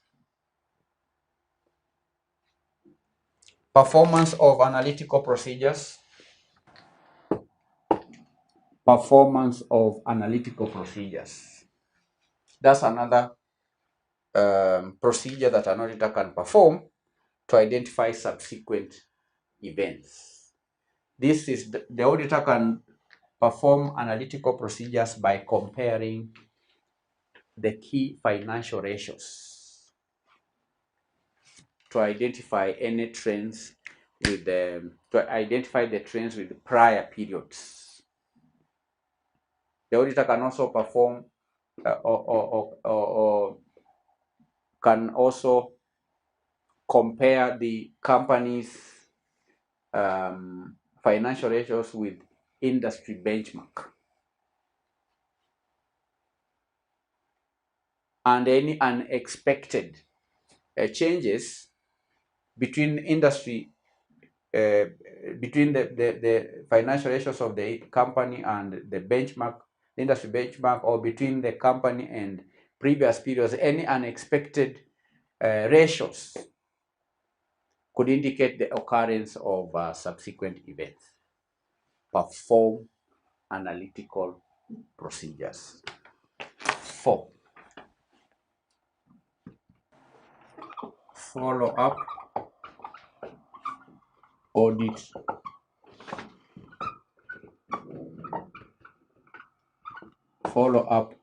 procedures. Follow-up audit procedures. The auditor can perform additional audit procedures specific to areas that are identified as risky or areas that have a potential for subsequent events.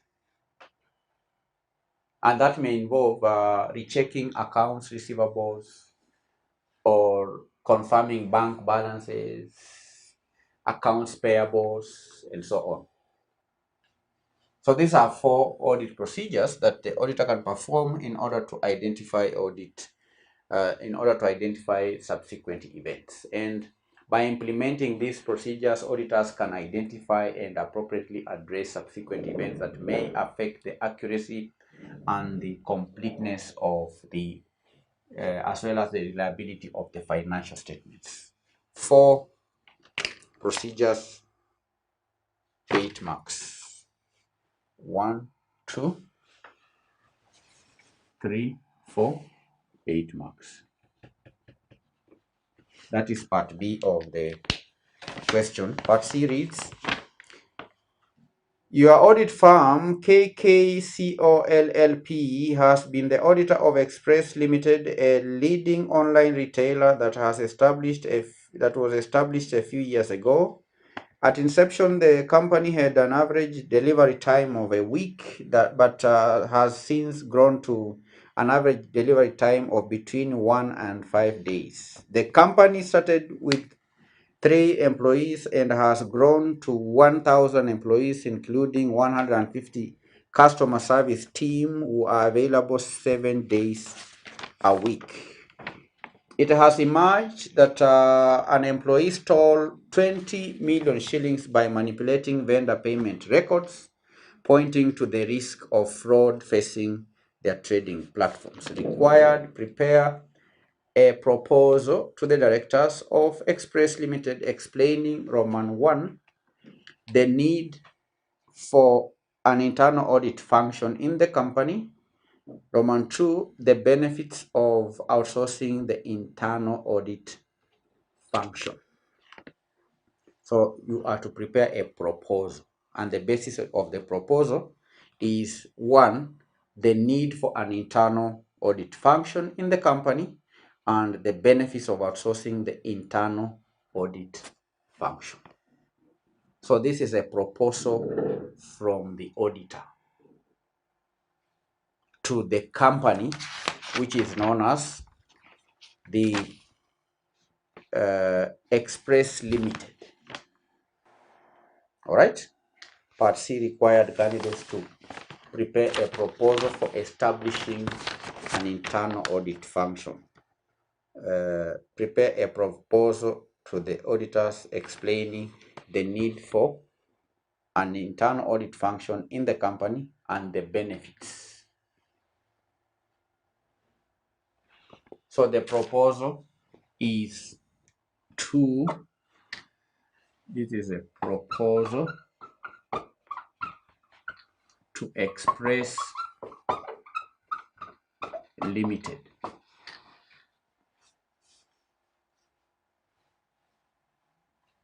Then you can have the address there.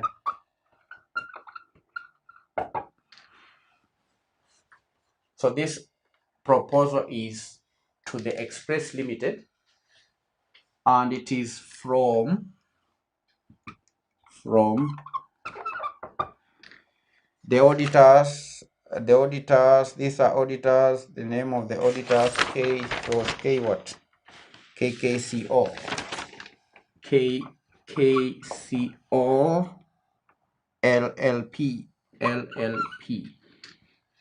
Then you have the address. Proposal to Express Limited from KKCO LLP. These are auditors. You understand the country? Then you may have the date there.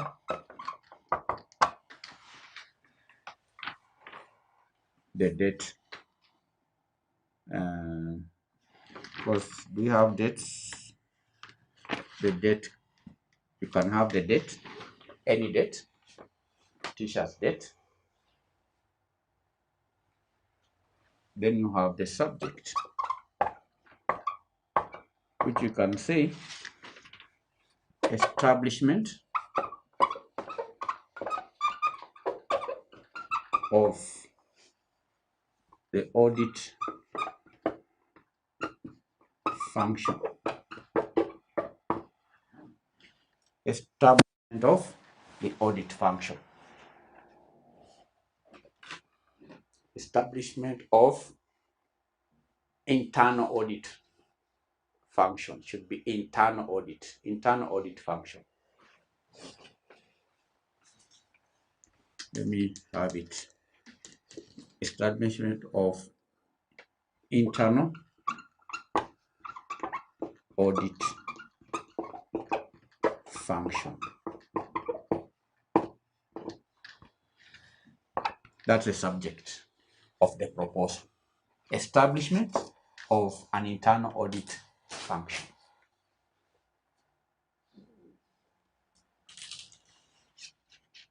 Then candidates, we may have 3 sections or 2 sections within this proposal. We may have an executive summary,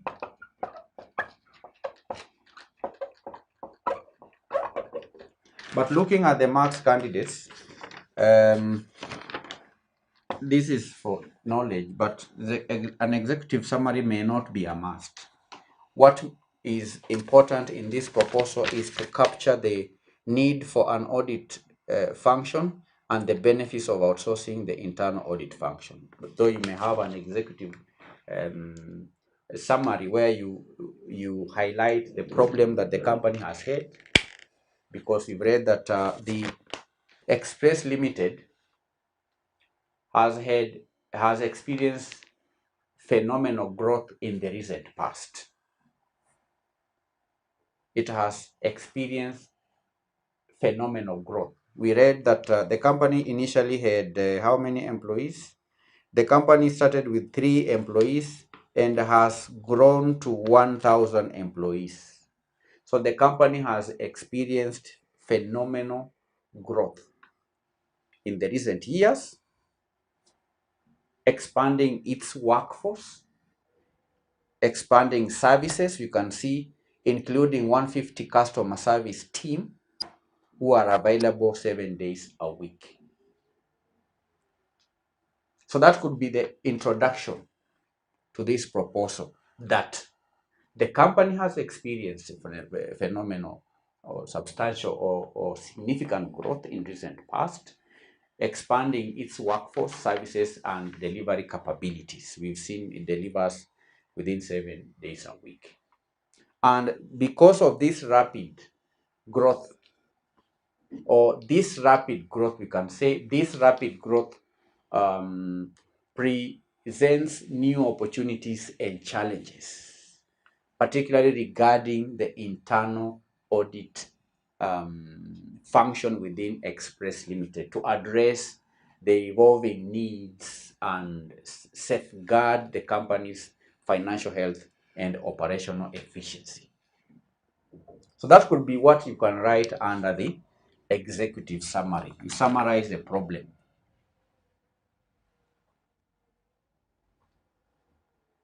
Then another part of this could be what is required in the question, which is the need for an internal audit function. So you can write the need for an internal audit function.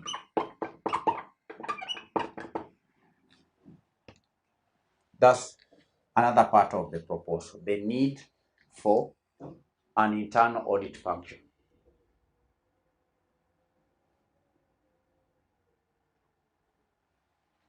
Now, candidates, as Express Limited scales, relying solely on external audits is insufficient. As the company scales, as the company significantly grows, then relying on the external audit function is not sufficient. And therefore, an internal audit function offers invaluable benefits. So what are the benefits? What is the need?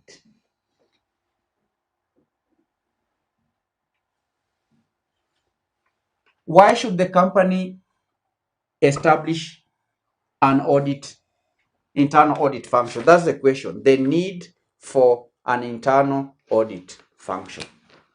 The first reason why the company needs an internal audit function is to proactively identify risk and mitigate risk.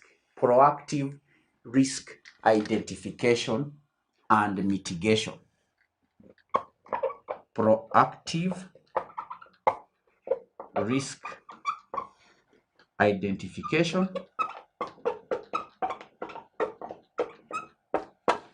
and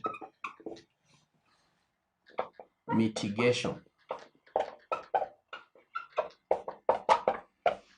Because we read that an employee stole 20 million. The company came to know about it later. But had the company established an internal audit function, there are chances that the company could have identified such loopholes and put in place mitigation against such risks.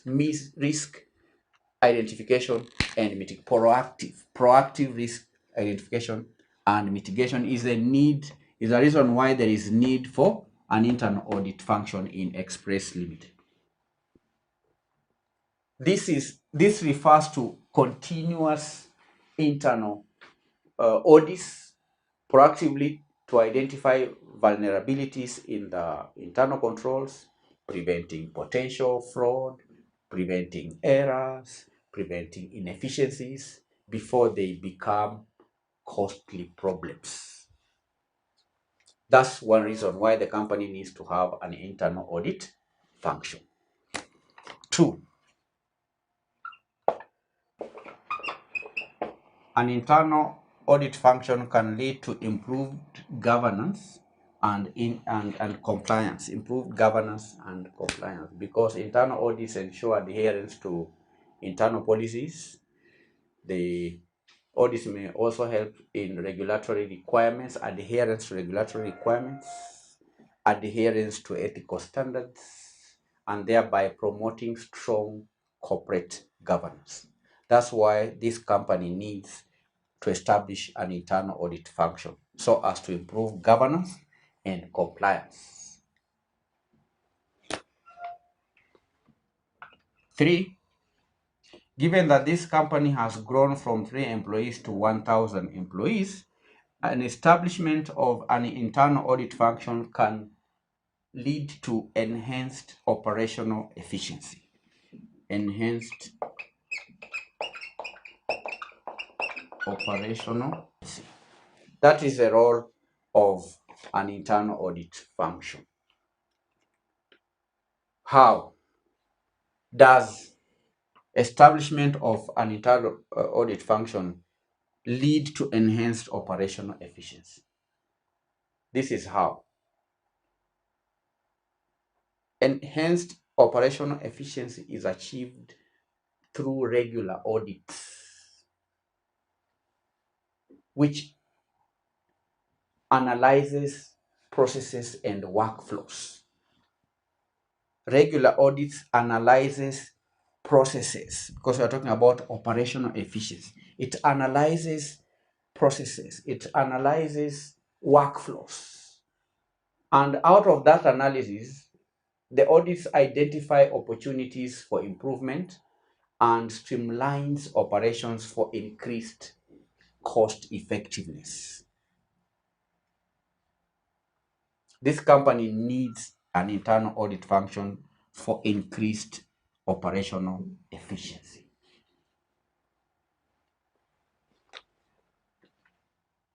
Another reason is in relation to financial reporting.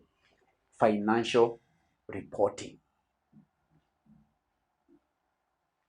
Internal audit function strengthens financial reporting reliability. This is D. It strengthens financial reporting reliability. How? Because candidates, internal audits enhance the accuracy and the reliability of financial reporting by verifying data and assessing internal controls over the financial systems. You understand? Strengthens financial reporting reliability. This function may also give what we call independent assurance and objectivity. Independent assurance and objectivity. Internal auditors provide an independent perspective on the effectiveness of the internal controls, complementing the external audit findings. That's why this company needs to establish an internal audit function. So we've answered the first part of the question. One, the need for an internal audit function. The second part of the question required candidates to explain the benefits of outsourcing the internal audit function. Now, candidates, there are two ways in which the internal audit function can be established. One is to this function carried out by the employees of the company. Alternatively, the company can outsource this function from external auditors. So what are the benefits of outsourcing? That is the question. Benefits of outsourcing. Now, candidates, while establishing an in-house internal audit team is valuable, outsourcing may also offer several advantages. The first advantage is cost efficiency. Cost efficiency.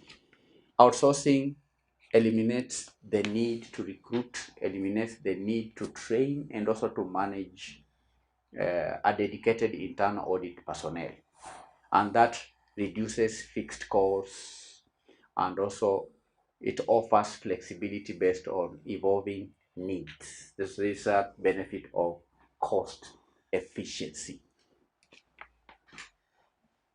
B, access to expertise. Outsourcing may provide the company with access to expertise. Outsourcing provides access to experience and qualified internal audit professionals who may have diverse industry knowledge or skills and so on.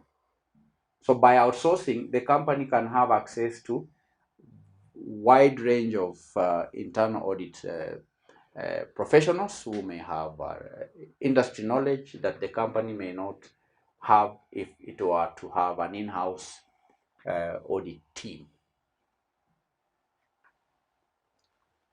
3, objectivity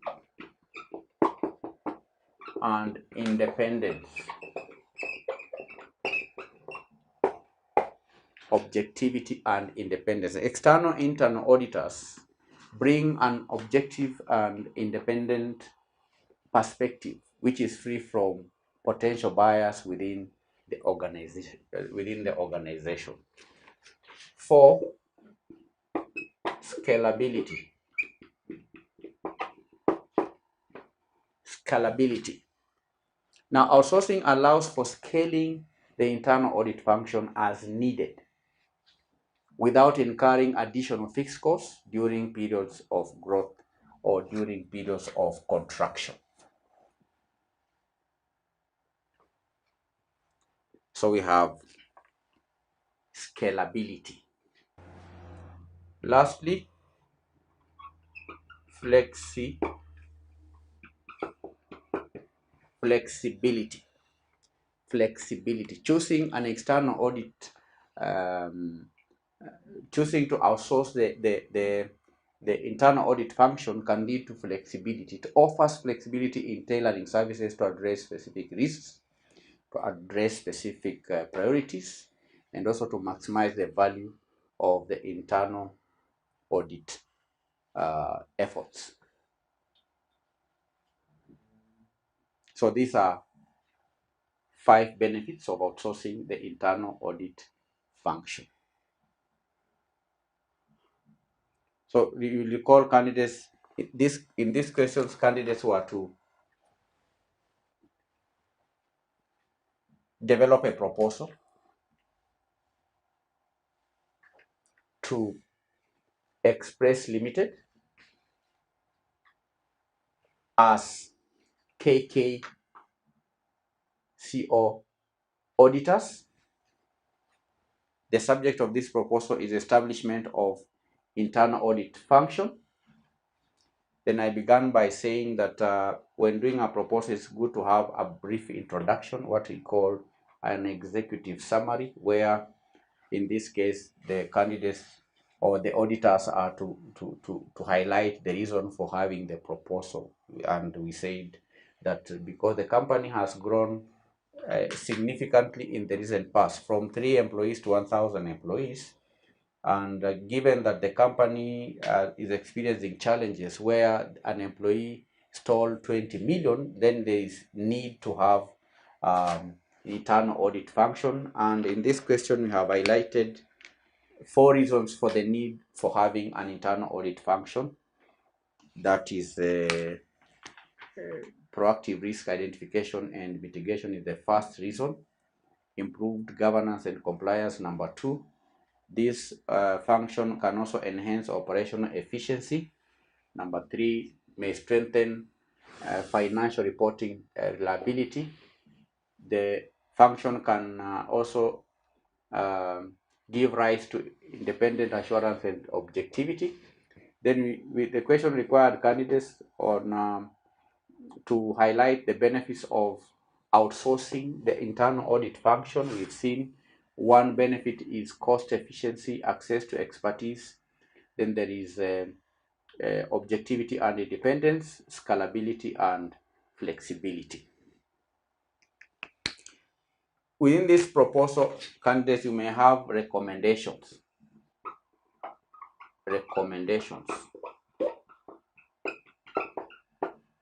from the auditors to Express Limited. And the auditors can strongly recommend establishing an internal audit function at Express Limited. You can write that we believe outsourcing this function provides the most cost-effective and advantageous option given the current stage of growth the company is going through. And under recommendations, the auditors can state that they can assist in selecting a qualified and reputable internal audit outsourcing provider with proven experience in e-commerce and retail sector. So that could be the recommendations. One is to recommend the establishment. The auditors recommend one, establishment of an internal audit function.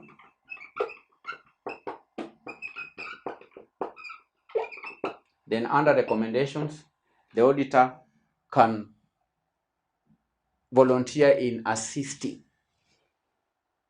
in selecting qualified and reputable internal audit function.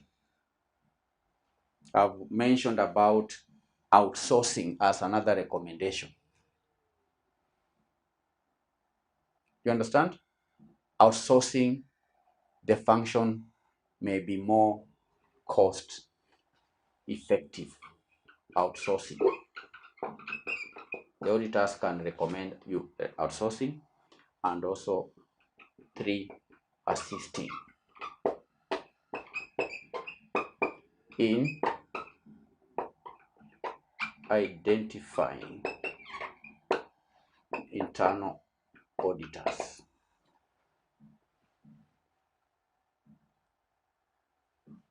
Then you close the proposal. Thank you.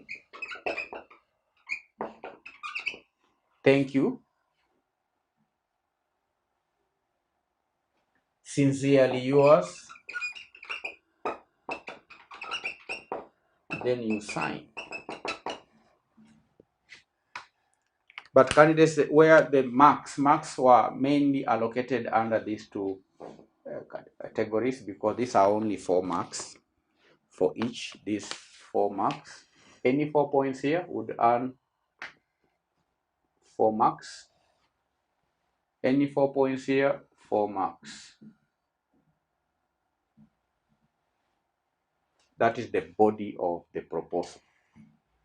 You may miss on recommendations and even these other aspects, but when answering such a question in an exam, make sure you give the answers as required. Roman 1, the need for an internal audit function in the company. We've identified the need. Then the benefits, you have given the benefits.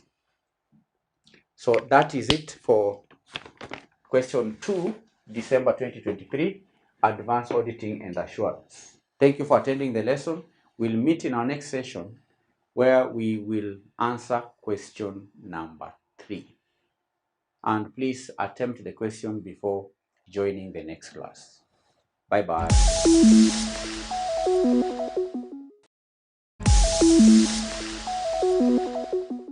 Hello and welcome back to the lesson. Today we are going to answer question number 3, Advanced Auditing and Assurance, December 2023. We've done question 1 and 2. Today we are going to do question 3. In our next session, we'll do question 4 and 5.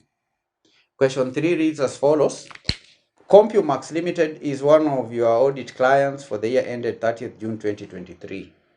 The company has followed generally accepted accounting principles and had a conservative approach to recognize revenue from its software application sales. Revenue was recognized only when the product was delivered to the customer. Due to increased competition leading to a decline in market share, the CEO of the company has put pressure on the Chief Finance Officer to find ways to improve the company's financial performance and boost revenue numbers. In reacting to the pressure, the CFO decided that the new policy will be that revenue from software application sales could be recognized as soon as the contract was signed, regardless of the product's actual delivery to the customer. The CFO did not disclose the change in policy. With the new policy, the company started to recognize revenue from software application sales immediately after contract signing, artificially inflating the company's revenue figures. This allowed the company to present a more favorable financial status, potentially increasing the share price and attracting new investors. Required, with reference to the above scenario, describe 3 circumstances under which a change in accounting policy is permissible.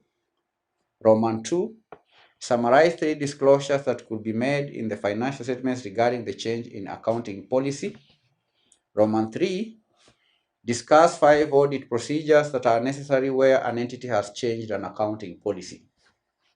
We're first going to answer part A, circumstances under which a change in accounting policy is permissible. We've read here that the accountant changed the accounting policy, but that was not disclosed. All right. The CEO did not disclose the change in the policy. So what are the circumstances under which a change in accounting policy is permissible? One circumstance is to comply with the change in new standards or interpretations. So a policy may be changed if there is any new standard or interpretation which a company needs to comply with. So we can say compliance with new regulations or standard, new accounting standard or interpretation. If there is any new interpretation to the accounting standards, or if there is any new accounting standard. So if there is new accounting standard or interpretation, then the company may change an accounting policy in order to do what? To comply with the new accounting standard. Compliance with a new standard or interpretation. Now, if a new accounting standard or interpretation is issued, a change in policy may be necessary to adhere to the updated accounting principles. 2, improved presentation. This may also necessitate change in the accounting policy. Improved presentation of financial performance. This is a circumstance that can necessitate change in accounting policy. Improved presentation of financial performance. If the current policy is considered misleading or unreliable in representing the financial performance of the company, then a change can be made for improved financial performance of the company. A change can be made for improved financial statement presentation. The third point is correction of error. This is yet another circumstance that necessitates change in accounting policy. If a past policy was applied incorrectly, resulting in misstated financial statements, then a change is required to correct the error and also present accurate financial information. So these are 3 circumstances under which a change in accounting policy is permissible. 3 marks. 1, 2, 3. 3 marks. Roman 2. Summarize 3 disclosures that could be made in the financial statements regarding the change in accounting policy. Disclosures that could be made. Roman 2. Disclosures that should be made or could be made in financial statements regarding change in accounting policy. What are the disclosures? One is nature of the change. One is to disclose the nature of the change. This is required to be disclosed in the financial statements. Nature of the change. Clearly explain the specific accounting policy that has been changed and the nature of the new policy being adopted. That means clearly disclose the old policy and the new policy. Clearly explain the specific accounting policy that has been changed. That is the old policy. And also the nature of the new policy being adopted. The second disclosure is justification of the change. What are the reasons for the change? Justify.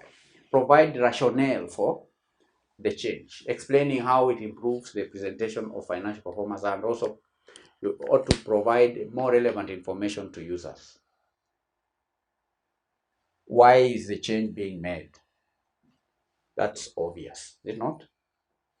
Then what is the financial impact of the change?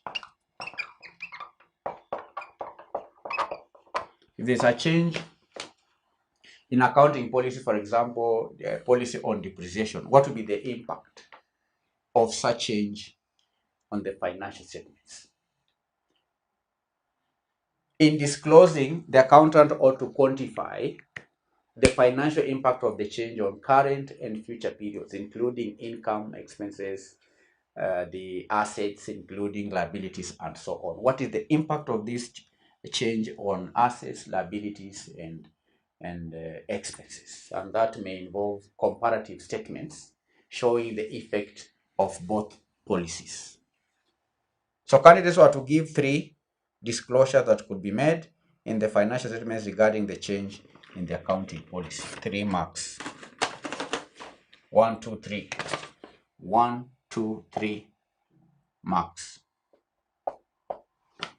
We are moving on to answer part Roman 3. Discuss 5 audit procedures that are necessary where an entity has changed an accounting policy. Now, if a company changes an accounting policy, what audit procedures should you perform as an auditor? That's what we want to discuss. Audit procedures that are necessary where an entity has changed an accounting policy. Audit procedures that are necessary.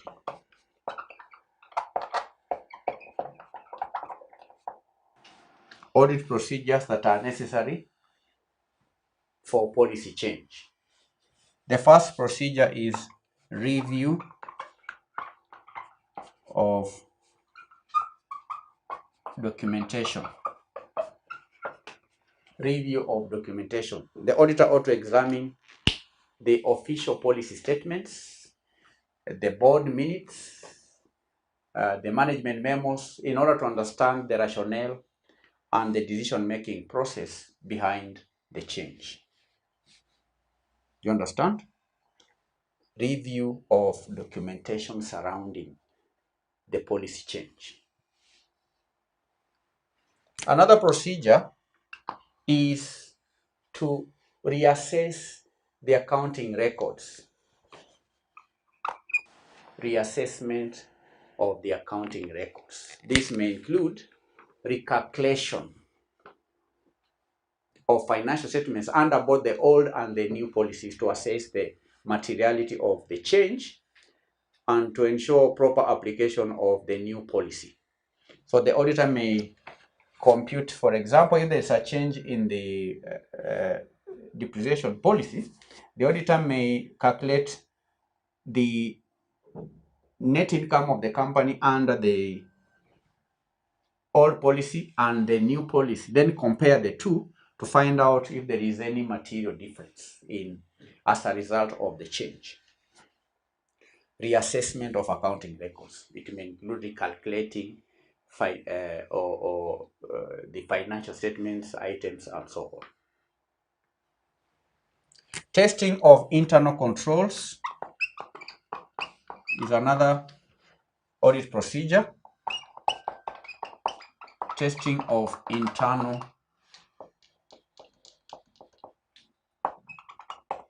controls. Testing of internal controls. The auditor ought to evaluate the effectiveness of internal controls over new revenue recognition procedures to determine the risk of errors or intentional misstatements. 4. The fourth audit procedure is to do what we call independent verification. independent verification. The auditor should confirm the existence and also the validity of contracts claimed as basis for revenue recognition before signing. You understand? The auditor can also perform analytical procedures to identify unusual patterns or inconsistencies in revenue trends. This may include the calculation of ratios and so on, analytical procedures.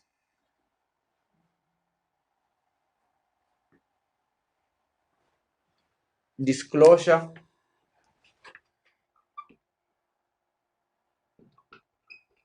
This is another procedure in relation to disclosure. We can call it disclosure evaluation.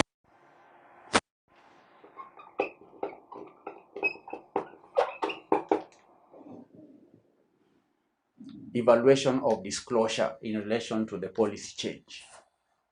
Assess the adequacy and the completeness of disclosures made regarding the policy change in the financial statements and notes. So these are 5 audit procedures. 5 audit procedures, 10 marks. 1 is review of documentation. 2, reassessment of accounting records. 3, testing of internal controls.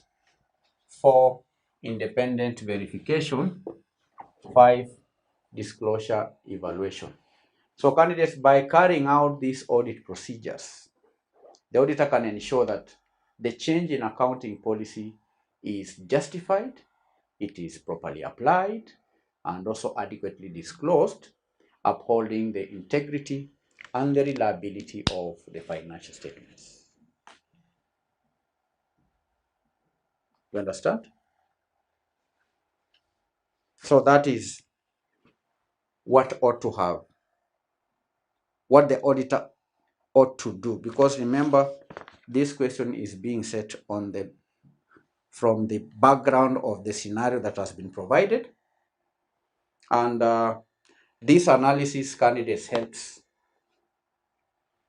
or highlights the ethical concerns surrounding this company, CompuMax Limited, change in the revenue recognition policy, and also the crucial role of the auditor in identifying and addressing such instances to maintain a fair presentation of financial statements. You will recall that the company has been following generally accepted accounting principles and had a conservative approach to recognition of revenue.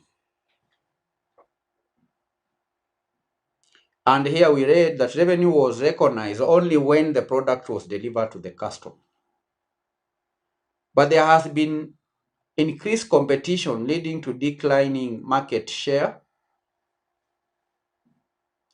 and the CEO has put pressure on the chief finance officer to find ways to improve the company's financial performance and boost revenue numbers.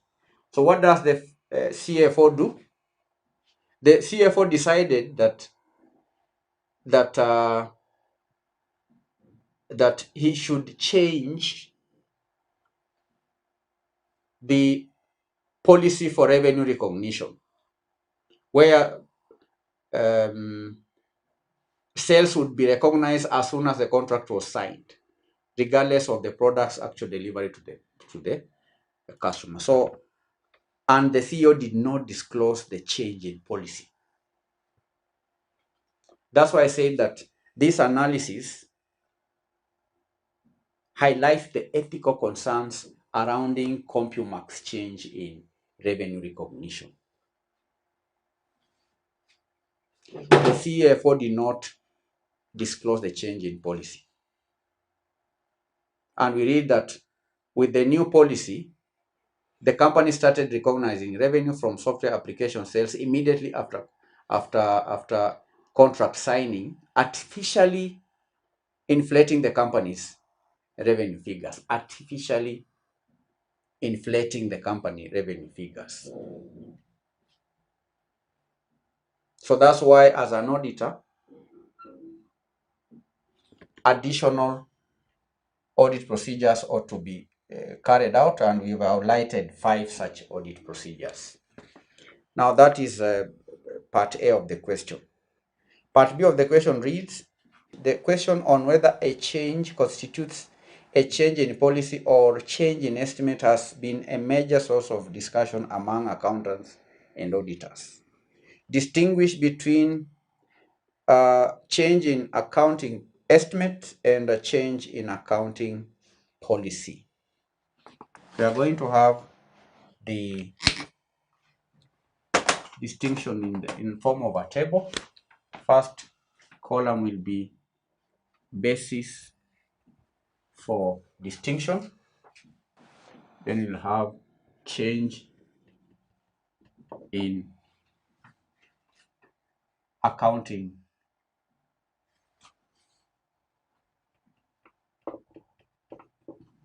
estimate.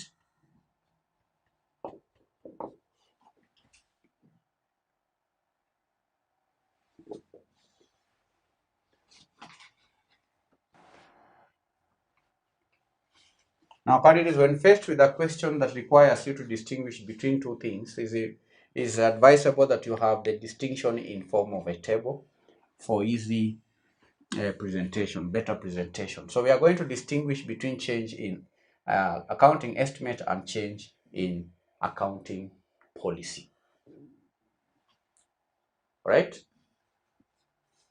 The difference, candidates, between change in accounting estimate and change in accounting policy can be, we've read from the question, it has been a basis for discussion. It's been a major source of discussion among accountants and auditors.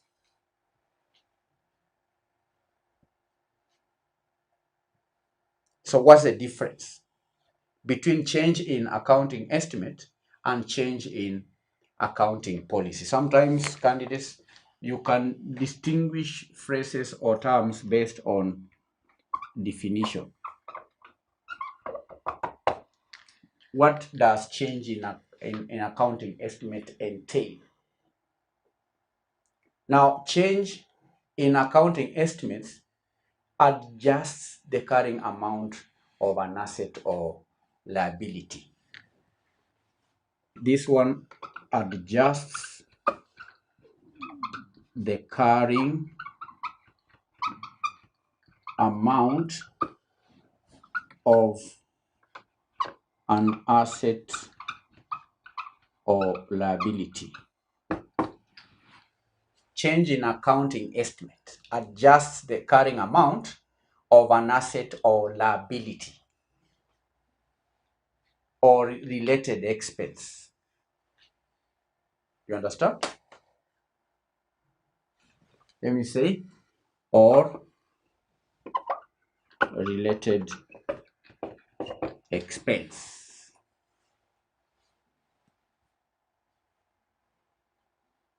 And this change is based on, could be based on updated information or reassessment of future benefits or obligations associated with that item. And an example is revising the estimated useful life of an asset based on its current condition or industry trends. So if an asset was estimated to have a useful economic life of, say, 10 years, the company may decide to change that estimate of 10 years to, say, 5 years. And that may be as a result of new information. That may be as a result of the current condition or industry trends regarding that estimate.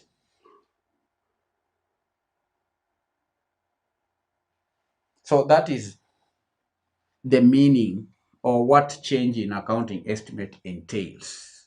It entails adjusting the carrying amount of an asset or liability or related expense. I've given an example of adjusting the estimated economic life of an asset, because that's an estimate. When you say that an asset is likely to have an economic life of 15 years, that's an estimate. So that estimate can be changed depending on the current condition of the asset. Now, change in accounting policy fundamentally alters how a specific type of transaction, event, or condition is accounted for in the financial statements. Alters how a specific type of transaction, this one alters how a specific type of transaction, it could be a transaction or even event or condition, event or condition is accounted for. Change in accounting policy alters how a specific type of transaction, event, or condition is accounted for in the financial statements.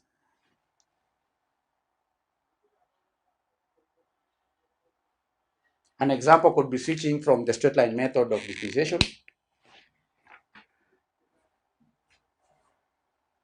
to, say, the accelerated depreciation method or the reducing balance method or any other method, because that is a policy on how.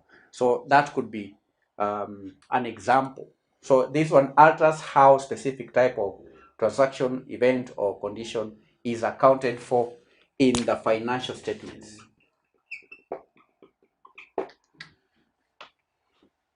So that's the distinction between change in estimate and change in accounting policy based on the definition. So we have distinguished the two on the basis of their definition.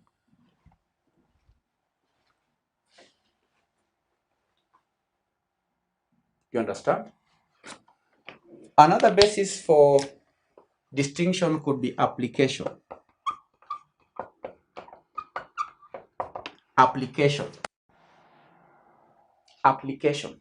Now, generally, candidates, change in estimates are applied prospectively. Change in an accounting estimates is applied prospectively, generally.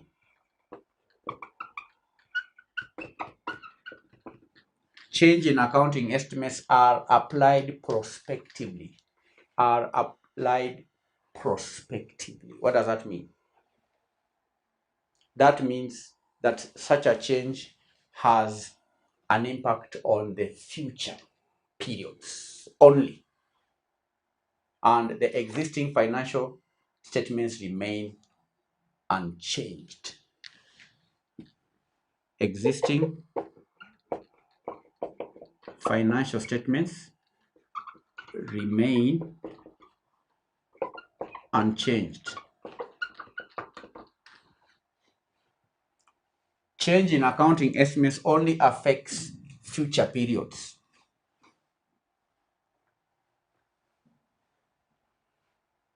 How about change in accounting policy?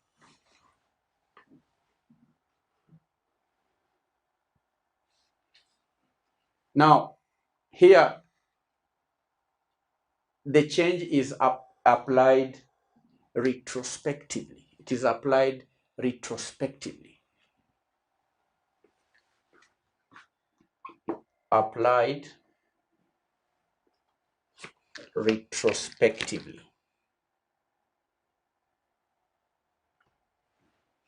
The change is applied, change in accounting policy is applied retrospectively. This one goes back to prior periods. All right? It restates prior financial statements to reflect the new policy. It does what? Restates prior financial statements. Restating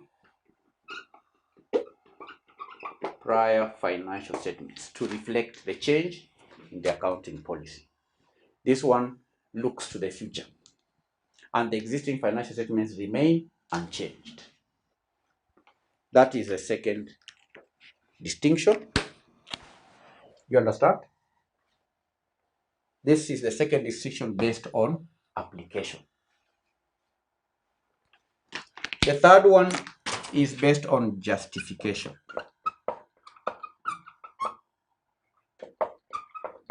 Justification or the rationale for change. The change in accounting estimates is made when new information is available.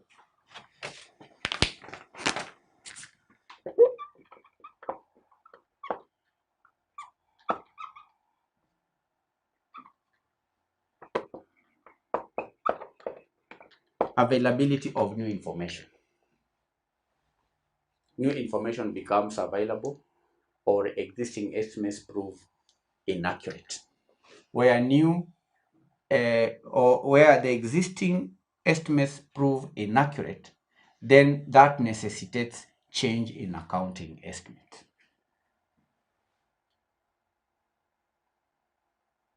You understand? Where the current estimate leads to inaccurate financial statements, then there is justification or rationale for change.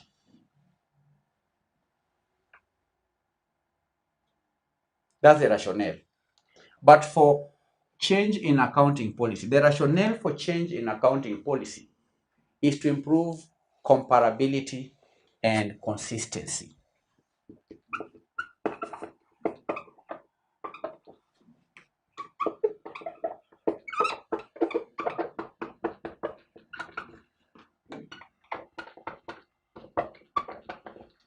You have to give how many distinctions? These are 4. I've given you 3. You have to give 2. I've given you 3.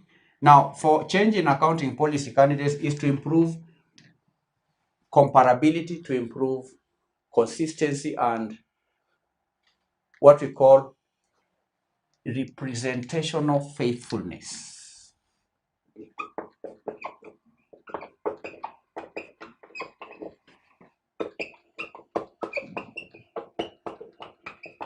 Representation of faithfulness of the financial statements, because as we know, one key qualitative feature of financial statements is faithful representation. So it may be necessary to change accounting policy, the rationale being to improve comparability, consistency, and representational faithfulness of the financial statements. That's why this change is applied retrospectively, so that there is consistency. If a company chooses to change, for example, the depreciation policy on depreciation in 2023, the company may be required to adjust prior financial statements to reflect the new change, so that there could be comparability, consistency, and representational faithfulness of the financial statements.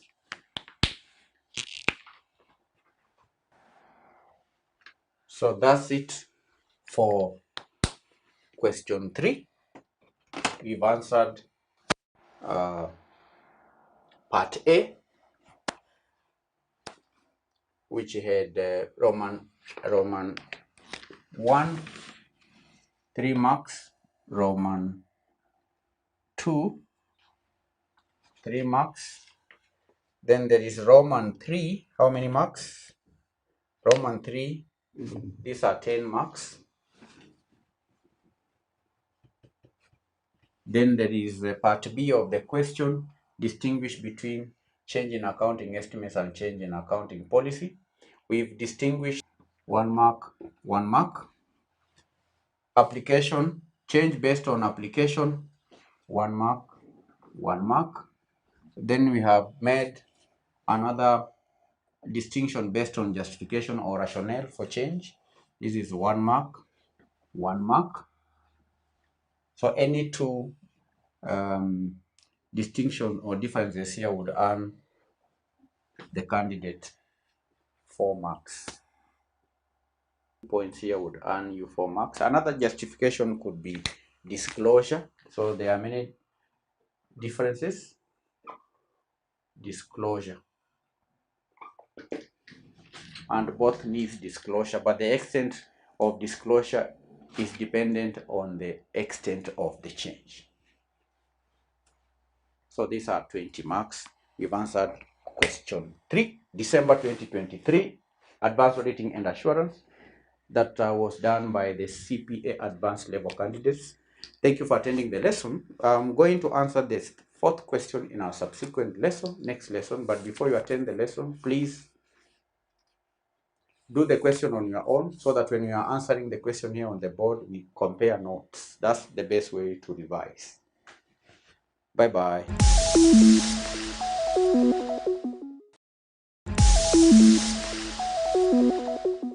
Hello, candidates, and welcome back to the revision session for the Advanced Auditing and Assurance paper. We've been answering questions from the December 2023 sitting. Today we move on swiftly to question number 4.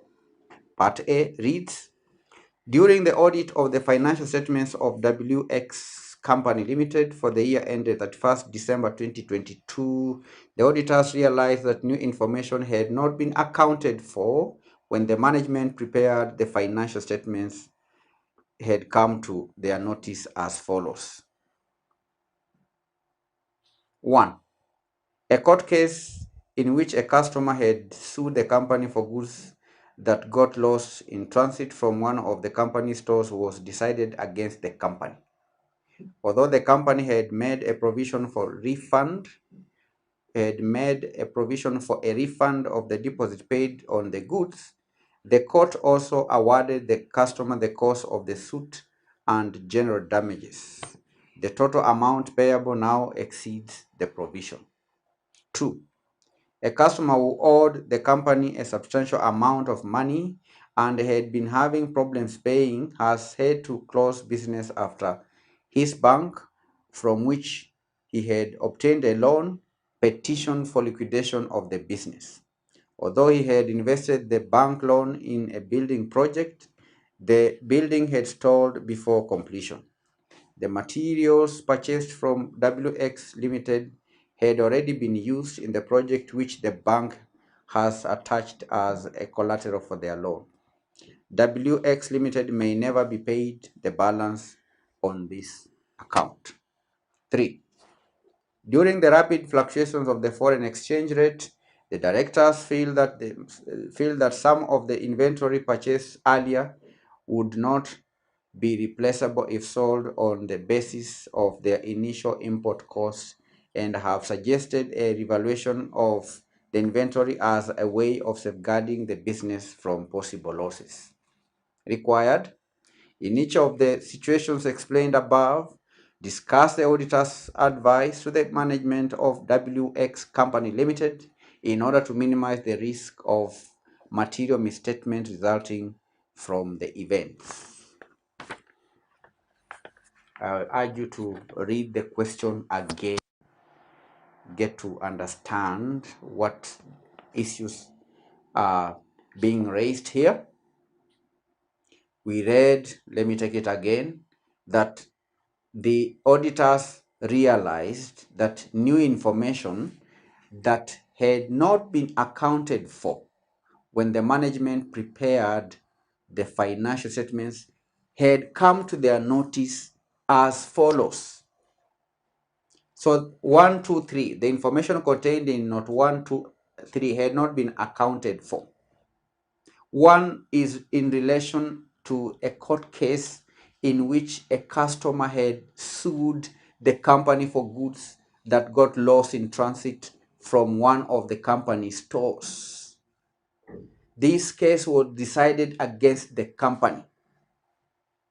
And although the company had made a provision for refund of the deposit paid on the goods, the court also awarded the customer the cost of the suit and general damages. The total amount payable now exceeds the provision. Do you understand? The company had made a provision for refund of the deposit that was paid on the goods. But the provision was not enough because the total amount, which included the damages, the general damages, and the cost of the suit and the cost of the goods, the three aspects exceeded what the company had provided for. So the question is, in each of the situations explained, discuss the auditor's advice. As an auditor, what would you advise the management in order to minimize the risk of material misstatement resulting from these events? Number one is the provision that was less than the total amount payable to this company as a result of the litigation. So what would you advise the company? This question is in three parts. The first note is in relation to the court case. The court case. What would be the advice in relation to the court case? The advice here, first advice here, candidates, is to adjust the provision. Advise the company to adjust the provision because we read that the provision was less compared to the total amount payable. Adjust the provision. Advise management to increase the provision to cover the full amount payable, including the court costs and damages. The management did not provide for the court costs and damages. So the advice here is to adjust the provision to include court costs and damages to accurately reflect the liability in the financial statements. You understand?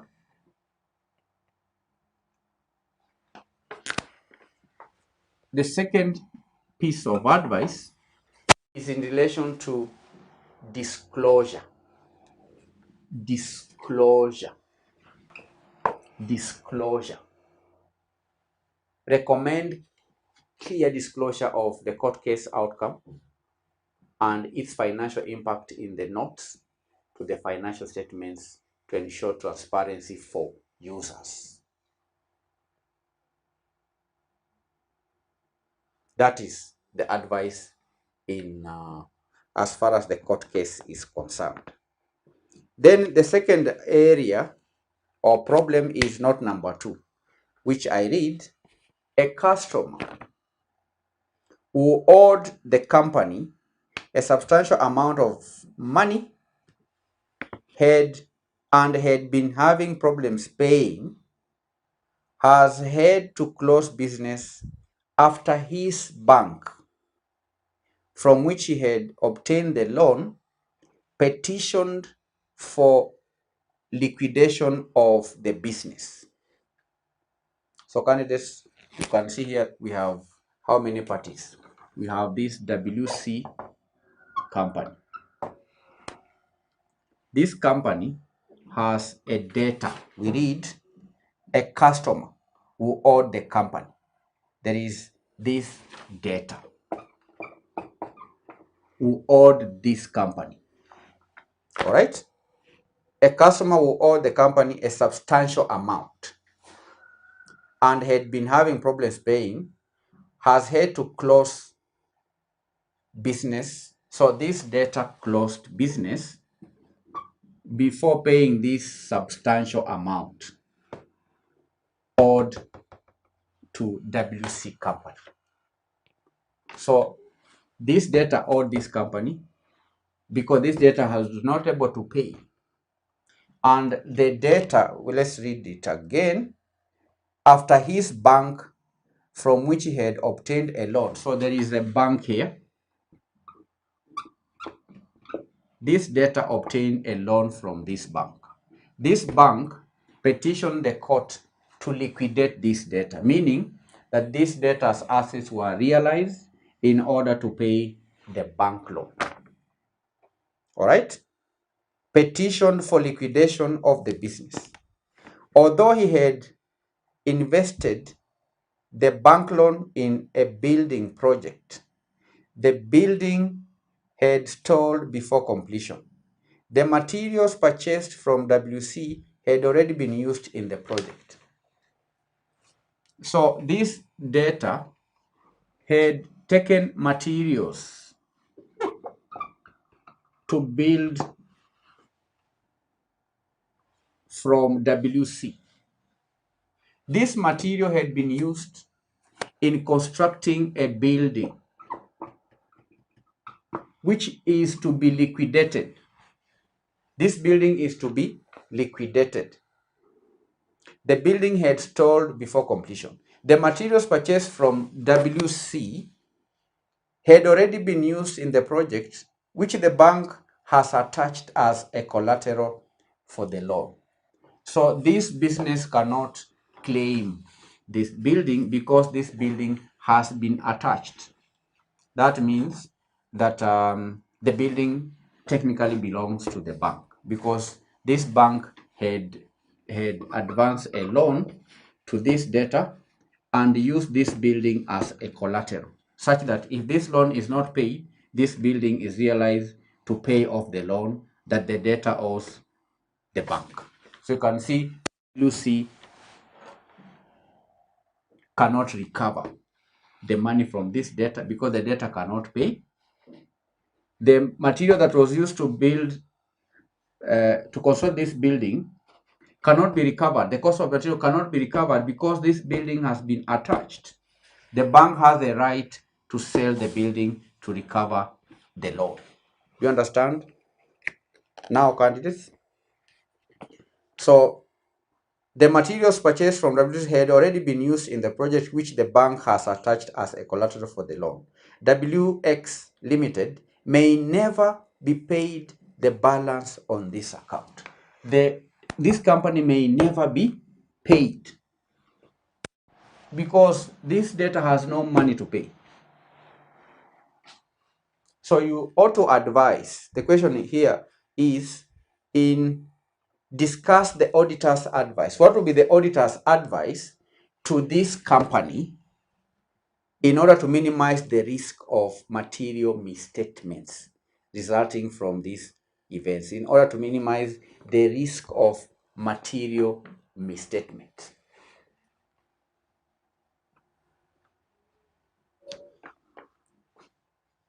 You understand? So what is the advice?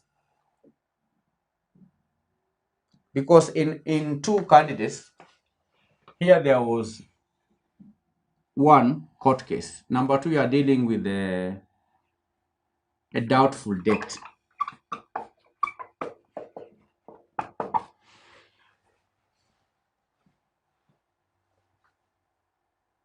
It's just a doubtful debt. So what do you advise this company in order to minimize the risk of material misstatements? Because in the books of WC, there is debtor who will not pay. So one advice is to write it off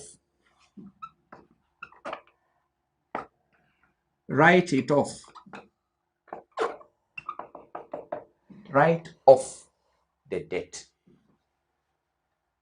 Recommend writing off the outstanding balance as a bad debt expense if recovery is highly unlikely, which is the case. We've read here that the company cannot recover this money. WC may never, that's the words that I used, may never be paid the balance. So if there is certainty as to the inability of this debtor to pay, then write off the whole amount. Write off the outstanding balance so that there is no material misstatements in the books of WC. So this data should not appear in the books because the data has been, the assets of the data has been liquidated to pay this bank. So it's not recommended to have this data in the books of this company. So you write it off as an expense. And how do you do so? You credit this debtors account and debit expense account as an expense. That is a transaction to make. Do you understand? Because it is highly unlikely that the company will be paid. So recognizing the loss in the current periods by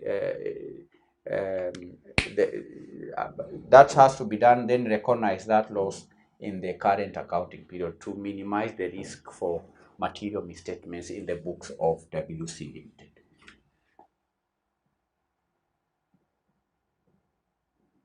But if there is possibility of recovery, if there is any possibility, if there is some possibility, because we read here, may never be. That may means there could be possibility of recovery. So if there is any possibility of recovery, then suggest creating a provision for doubtful amount to reflect the potential loss and reduce the carrying value of the accounts receivable. Provision for doubtful debt. Make a provision. If there is no chance that this debtor will pay, then write it off. But if there is likelihood that can be some money that can be collected from that debtor, then make a provision so that there is a balance on that account. Make that adjustment.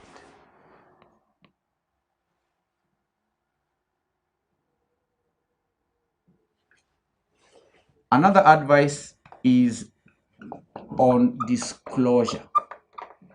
Advise the company, WC Company Limited, to disclose the write-off or the provision in the notes to the financial statements. If the decision is to write off, then disclose in the notes to the financial statements. If the provision is to be made, then also disclose in the notes to the financial statements. And when disclosing, there has to be circumstances surrounding the customer's liquidation. All right? Disclose including the circumstances surrounding the customer's liquidation. That is the doubtful debt. Then part 3, due to the rapid fluctuation in the foreign exchange rate, the directors feel that some of the inventory purchased earlier would not be replaceable if sold on the basis of the initial import costs and have suggested a revaluation of the inventory as a way of safeguarding the business from possible losses. This one is about deals with inventory revaluation. This is a problem of inventory revaluation. So what will be the advice? The first thing here is to advise the management to take a cautious approach to this issue. Cautious approach. The manager should take a cautious approach. Caution should be taken against revaluation unless it's permitted by applicable accounting standards and that the company has a consistent policy for such revaluation. The management is considering revaluing the inventory.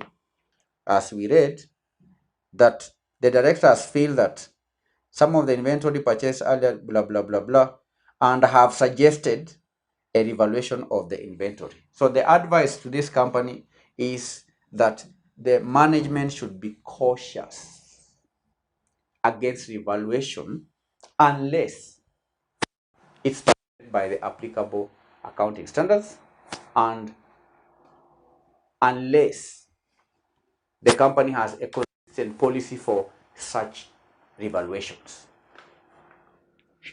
Another advice in relation to inventory revaluation is on impairment assessment. Assess impairment. Recommend evaluating inventory for impairment based on its net realizable value in order to ensure it's not overstated in the financial statements. Because we are giving advice here, candidates, as the question says, to minimize risk of material misstatement. So there ought to be assessment of impairment as far as the inventory is concerned. Evaluate inventory for impairment based on its net realizable value. So we've answered that part of the question.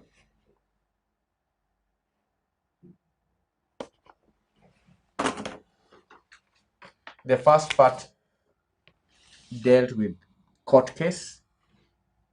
The advice here is to adjust the provision and then make disclosure to the financial statements. The second dealt with the doubtful debt. The debtor was unable to pay. Advise, write off the debt or make provision. Then disclose in the notes of the financial statements as to the circumstances surrounding either the write-off or the provision for doubtful debt. The third case is in relation to inventory valuation. Advise the management to take a cautious approach and assess impairment in relation to inventory.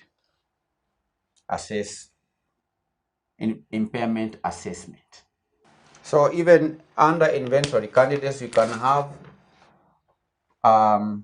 advice in relation to disclosure. That can also be advice to management. Disclose. If revaluation is permitted, we say that take a cautious approach. We gave the conditions under which revaluation should be done. If it is in line with accounting standards, it's okay. If the policy of the company allows for consistent revaluation, that is okay. So if revaluation is undertaken, then it's important to disclose in the notes to the financial statements. If revaluation is permitted and undertaken, the management is advised to disclose the basis and the methods that are used in revaluing the inventory, along with the impact on the financial statements, and that should be done for transparency purposes. These are 6 marks. 6 marks.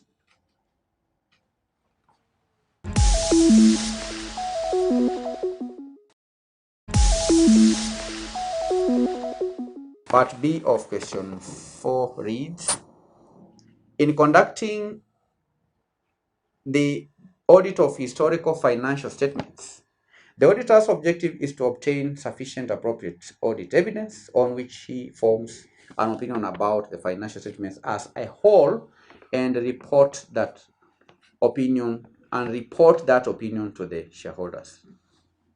Required, describe the auditor's objectives when undertaking, Roman 1, an examination of prospective financial information.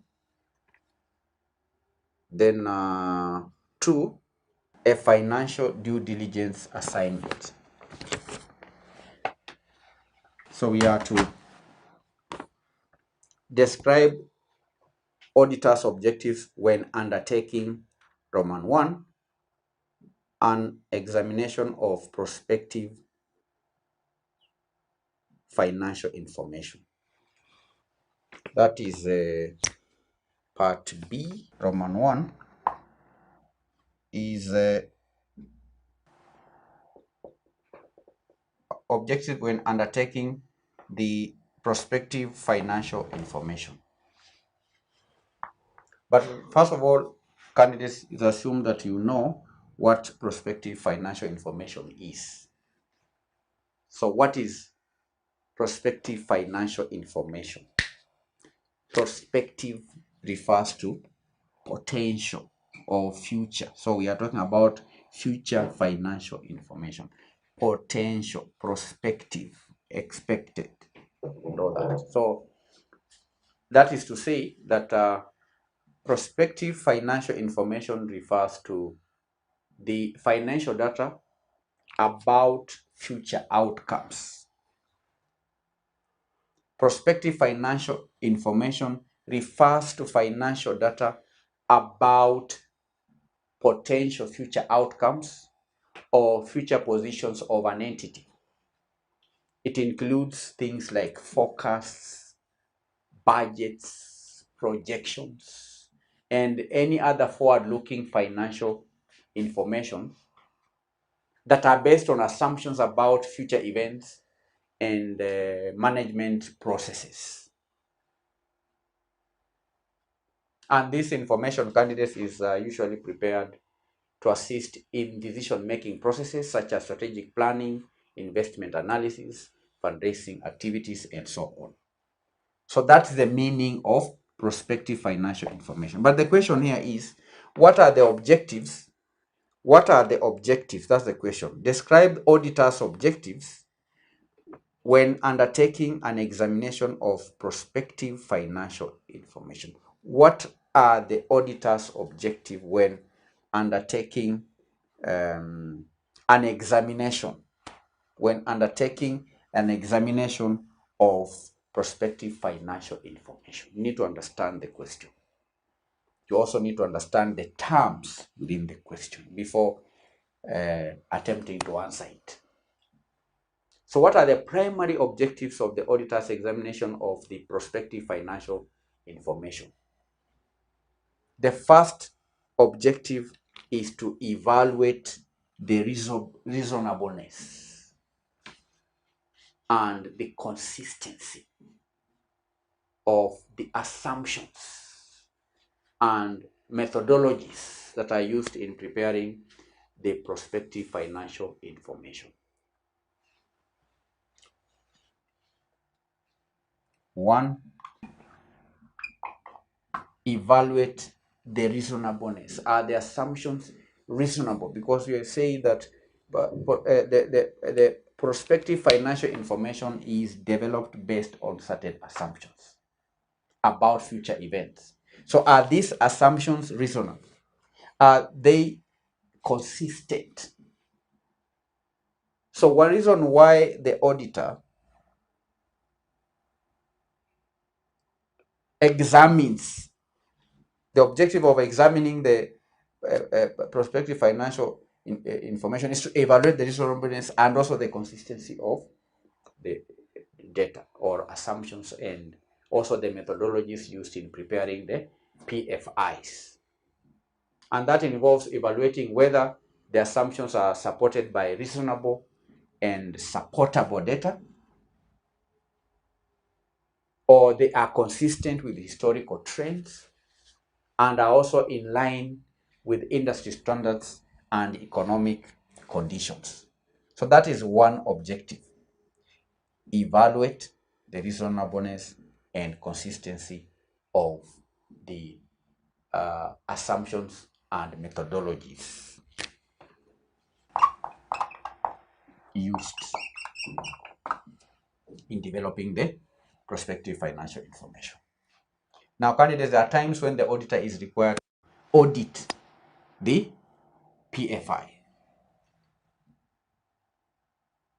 We are talking about forecasts, budgets, projections.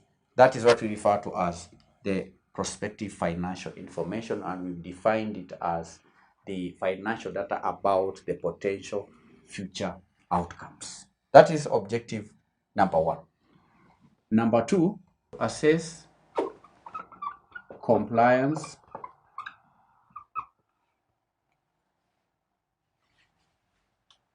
is to assess compliance. We are discussing the objectives. Another objective is to assess the compliance with, let me say, applicable framework. To assess compliance with applicable framework. That is number two. This was number one. Assess compliance with applicable framework. Now, the auditor's objective is to determine whether the prospective financial information complies with the applicable reporting framework or guidelines, such as those issued by regulatory bodies or by professional organizations. And that involves verifying that the information is presented in accordance with the required format, is presented in the required format, disclosures, and also presentation requirements. So that is yet an objective of examining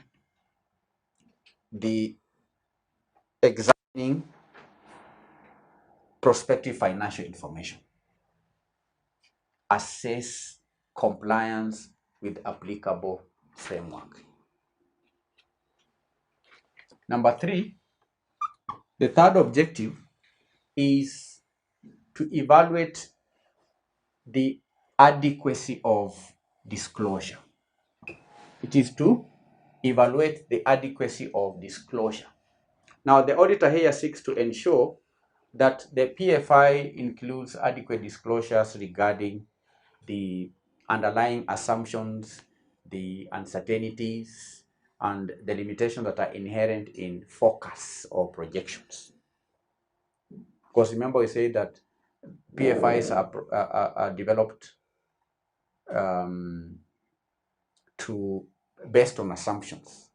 So the auditor has to evaluate adequacy of disclosure of such assumptions. What are the uncertainties surrounding this information? What are the inherent limitations?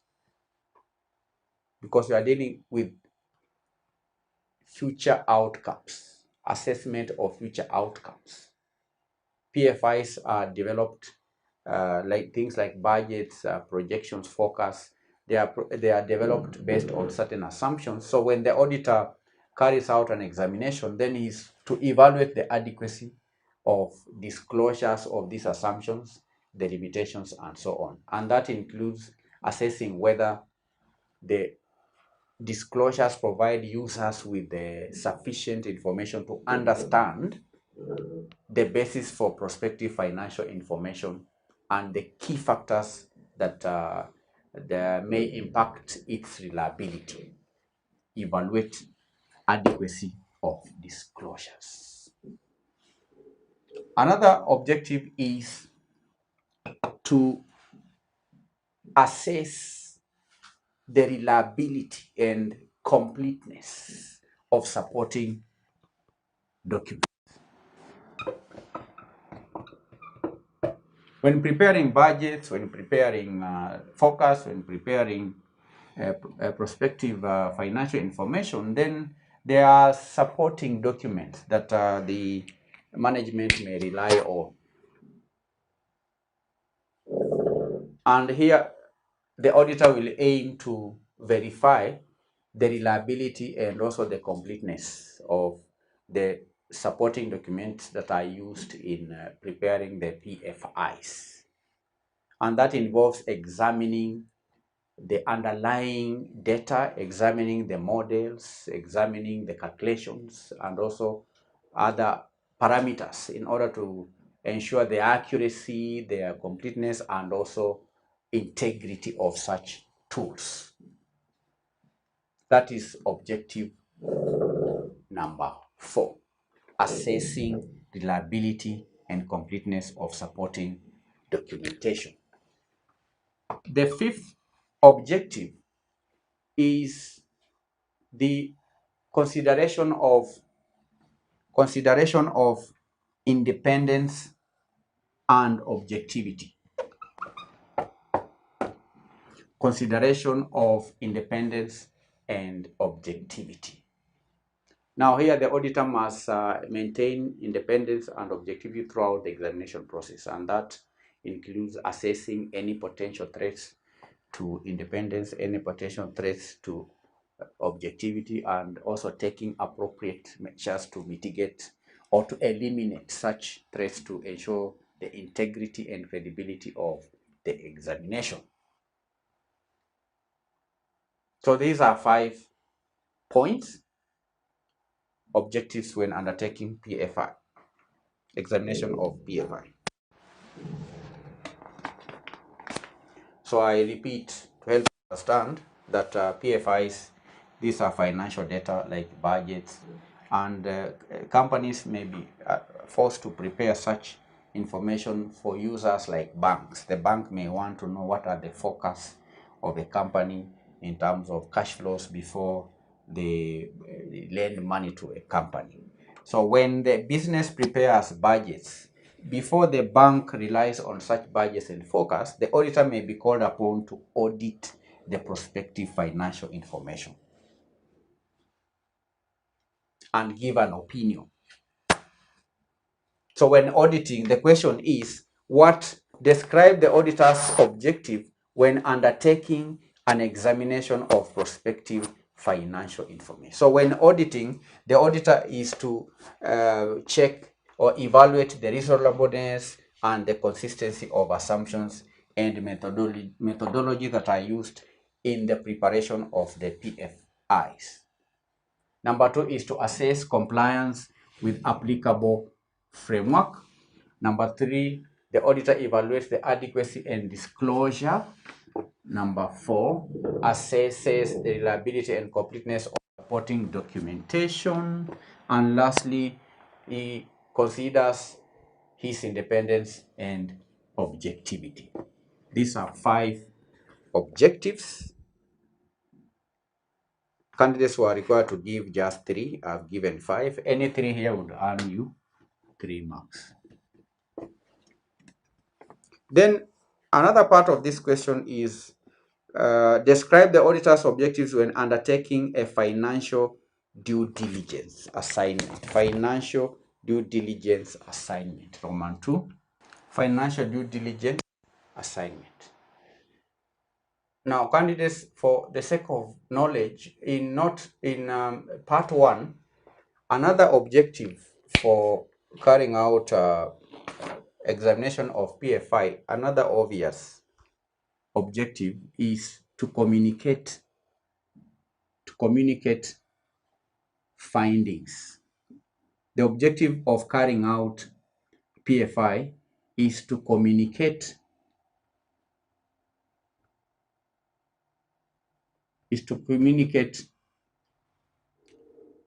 his opinion.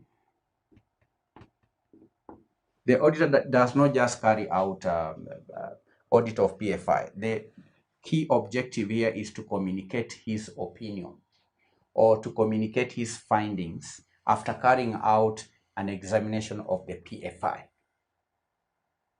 The objective is to communicate their findings and opinion on the prospective financial information to the intended users, which may include shareholders, lenders, management, or even any other stakeholder.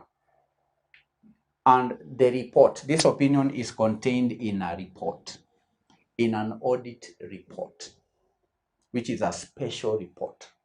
It is not an audit, a report on the, it is not an opinion on the general financial statements, but is an opinion on the PFIs. You understand?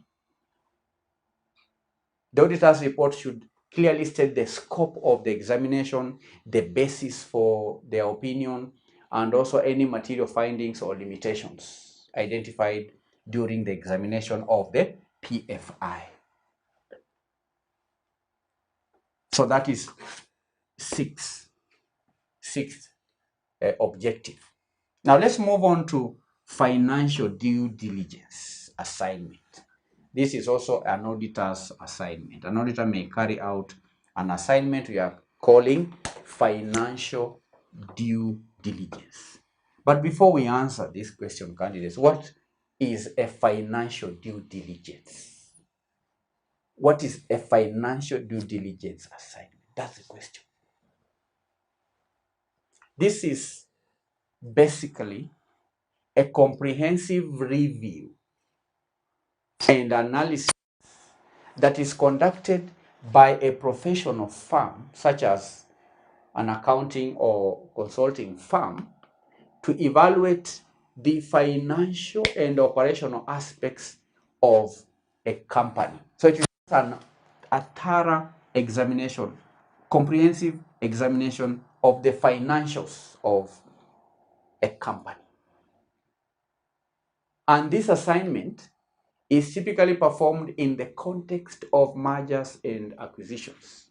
It may also be conducted in the context of investments or any other strategic transactions where a thorough understanding of the target company is crucial. Understanding of the target company's financial health and also performance is crucial. For example, before a company acquires another one, there ought to be a financial due diligence that is carried out by a professional, an expert, so that the buyer or the acquirer understands the company thoroughly. So it is an assignment that is performed in the context of strategic transactions like mergers, acquisitions, investments, and so on. So a financial due diligence is a comprehensive review and analysis that is conducted by a professional. That is one. And the purpose for this review is to evaluate the financial and operational aspects of a company. That's the meaning of financial due diligence assignment. But what is the question? The question is, describe the auditor's objectives when undertaking a financial due diligence assignment. What are the auditor's objectives? One, I've given a hint. One is to assess the financial health of the company. Assess financial health and performance is to assess the financial health and performance of the company. Is to assess the financial health and performance. The auditor aims to assess the financial health and performance of the target company by analyzing its historical financial statements, including income statements, the balance sheets, the cash flow statements, the ratios, and so on. And that involves identifying trends, identifying anomalies, and any potential risks that may impact the company's financial stability and the future prospects. That's objective number one. Objective number two, to identify risks and opportunities. The purpose for carrying out a due diligence assignment, financial due diligence assignment, is to identify risks and opportunities. The auditor seeks to identify and evaluate the key risks and opportunities associated with the target company's financial and operational activities. What are the risks? What are the opportunities? So that includes assessing factors such as the market conditions, the industry trends, competitive positioning, matters like regulatory compliance, and also potential liabilities. Identifying risks and opportunities is one of the objectives of carrying out the financial due diligence assignment. 3 is to verify assets and liabilities. Verify assets and liabilities position. It's to identify assets and liabilities position. The auditor verifies the existence, the valuation, and ownership of the target company's assets and liabilities, including the tangible and the intangible assets, including inventories, accounts receivables, outstanding debt, fixed assets, and so on. That may involve conducting physical inspections. The auditor visits sites, visits to see with his own eyes the existence of assets. He verifies the documents to verify the ownership of the assets in order to confirm the accuracy and the completeness of the assets and liability positions. Verifying assets and liabilities position. The fourth objective of carrying out financial due diligence is to evaluate financial controls and systems. The auditor carries out financial due diligence in order to evaluate financial controls and systems. The auditor assesses the adequacy and the effectiveness of the target financial controls, including internal controls over financial reporting, controls in relation to risk management practices, risk management practices. There could also be controls in relation to governance structures and so on. And that involves reviewing policies, reviewing procedures, reviewing internal audit reports. And the auditor does all that in order to identify any weaknesses and to identify any deficiencies that may impact financial performance, that may also impact compliance. Evaluating financial controls and systems is yet another objective of financial due diligence assignment.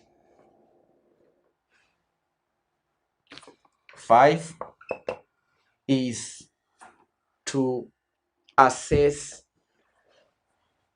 financial projections. The auditor carries out financial due diligence in order to assess financial projections, in order to assess assumptions, and so on. You understand?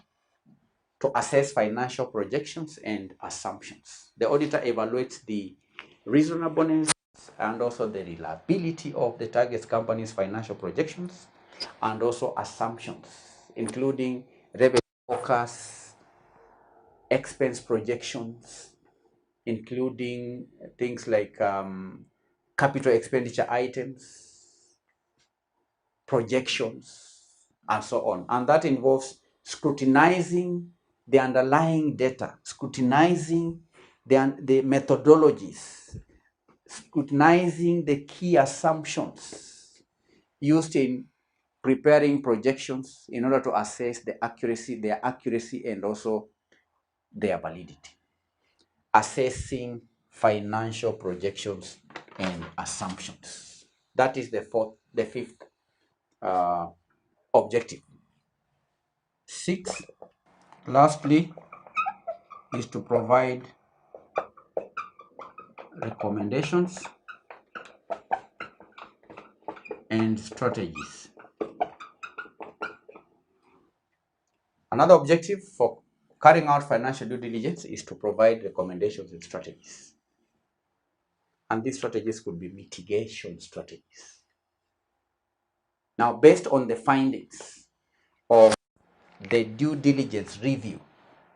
After the auditor has carried out all this, he has assessed the financial health, has identified the risks and opportunities, has verified assets and liabilities, has evaluated financial controls and systems, has assessed financial projections and assumptions. Then the auditor is required to provide recommendations and mitigation strategies. The recommendations is based on the findings. These are the findings of the due diligence, the findings of the comprehensive review.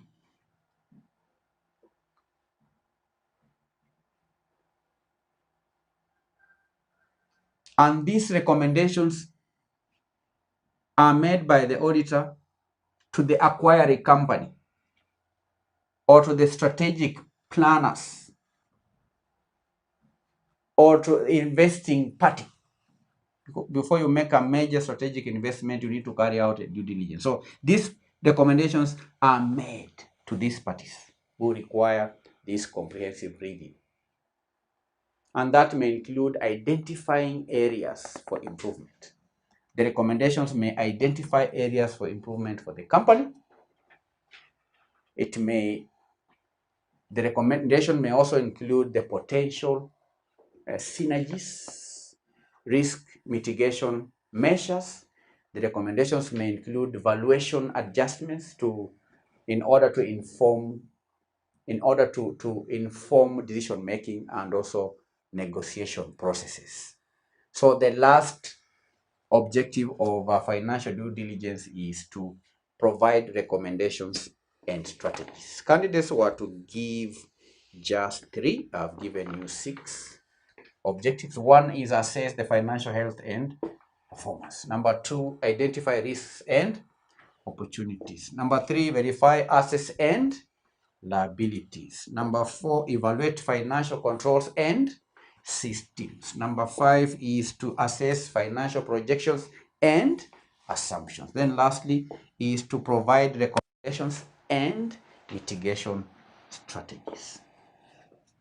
Any 3 objectives, 3 marks. That is question number 4B. Moving on to question number 4C, I read, to succeed in business in the modern world, every company must consider investing in some form of information technology. The companies that do not have their own systems still have to protect themselves from cyber criminals whenever they use computer systems, even for simple communication within and without the organization. To ensure the security of this computerized information, companies have had to invest in controls that ensure protection and integrity of their data. IT general controls are the most common controls because they are capable of preventing data theft, stop unauthorized access, reduce operational disruption, and also stop data breaches. Required, Roman 1. Explain how the IT general controls protect the company and its information system from risk. That is part C, Roman 1. We've read that to succeed in business in the modern world, every company must consider investing in some form of information technology. We've also read that IT general controls are the most common controls because they are capable of preventing data. They are capable of preventing data. You see, there is one answer within the question. The first point here, candidates, is they are capable of preventing data theft.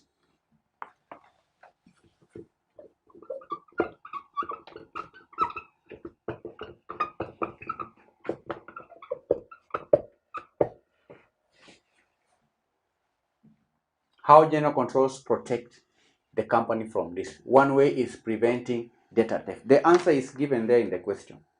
Can you imagine?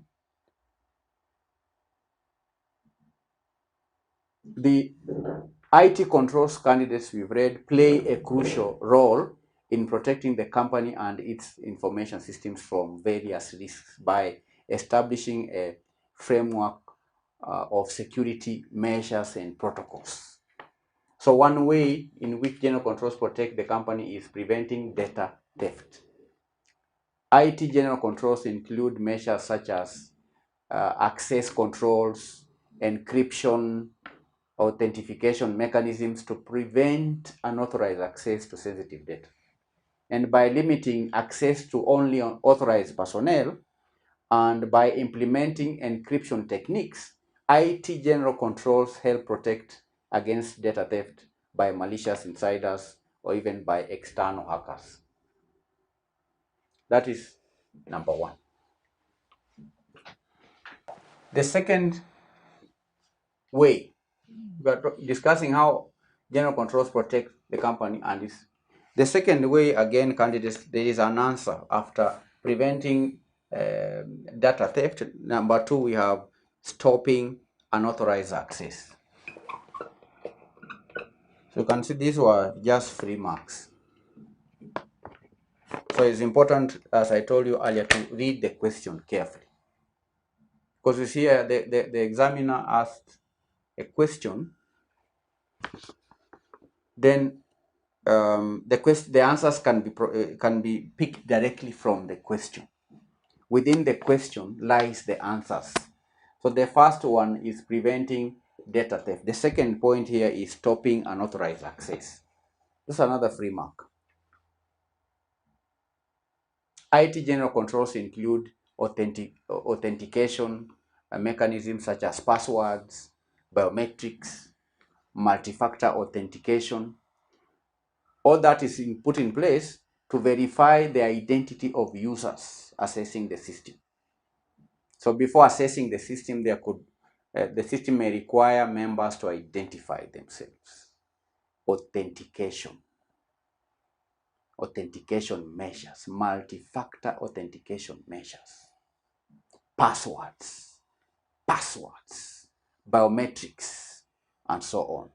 So by ensuring that only authorized individuals access the company's information, IT general controls help prevent unauthorized access and potential data breaches. That is the second point. Now the third point again is just from the same sentence. You have number one, prevention of data theft. Number two, stopping unauthorized access. Number three is reducing operational disruption. Reducing operational disruption. IT general controls include measures to ensure the availability and reliability of IT systems such as disaster recovery plans, backup procedures, system monitoring tools, and so on. And therefore, by implementing these controls, companies can mitigate or minimize the risk of operational disruption caused by system failures, caused by hardware malfunctions, and so on. That's one way in which the general controls help the company from protecting the company's and its IC information system from risk, reducing operational disruption. Then another way is again just picked from the question. The last one is stop data breaches. IT general controls stop data breaches or prevent data breaches. They prevent data breaches. These controls prevent data breaches.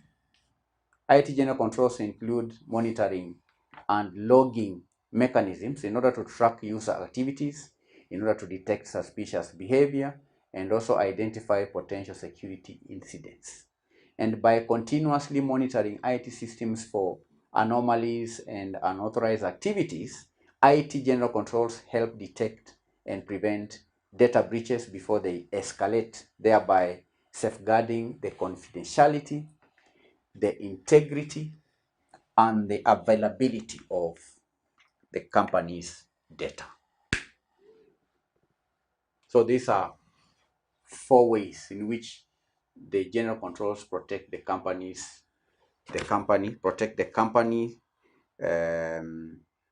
and they protect the company's information system.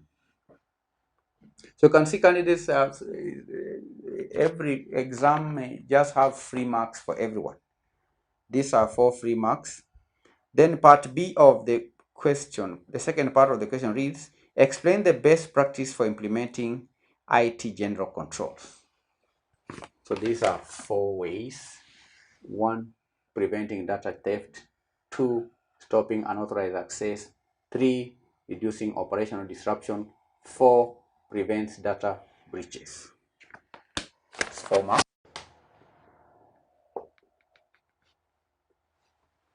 Roman 2, what is the question?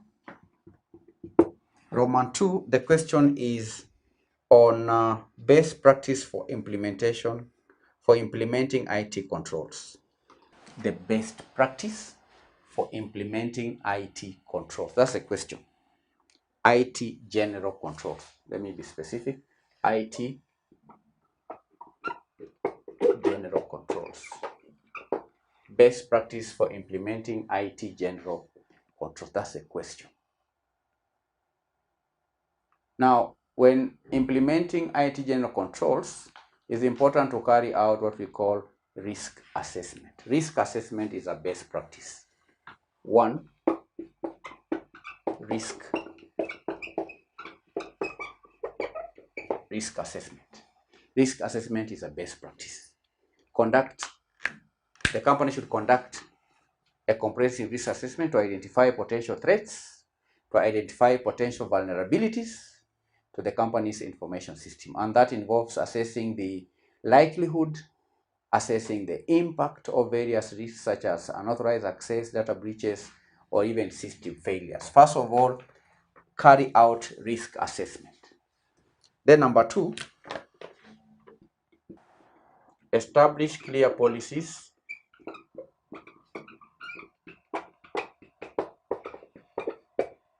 and procedures.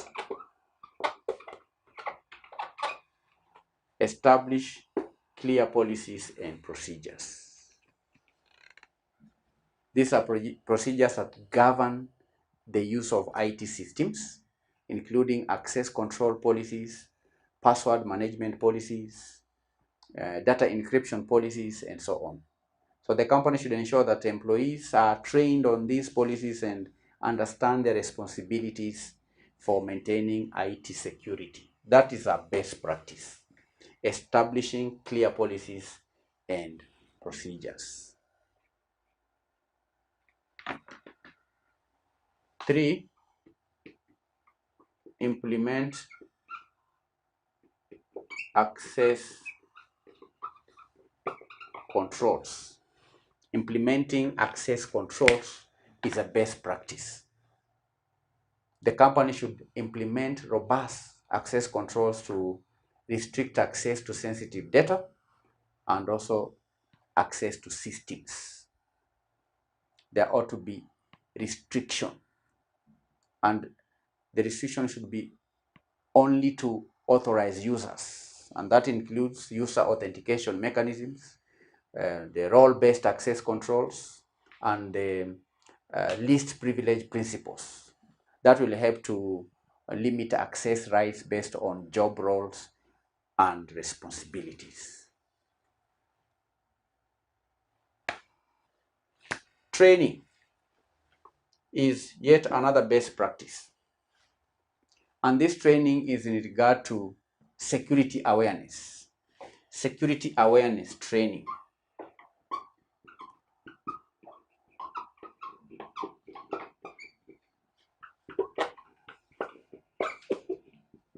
Security awareness training.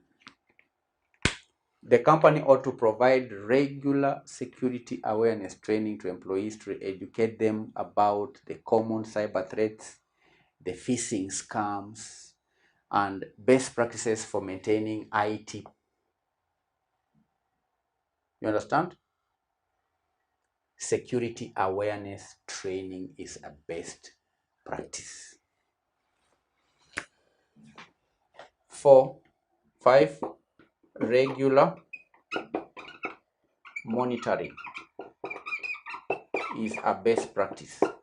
Regular monitoring and regular testing.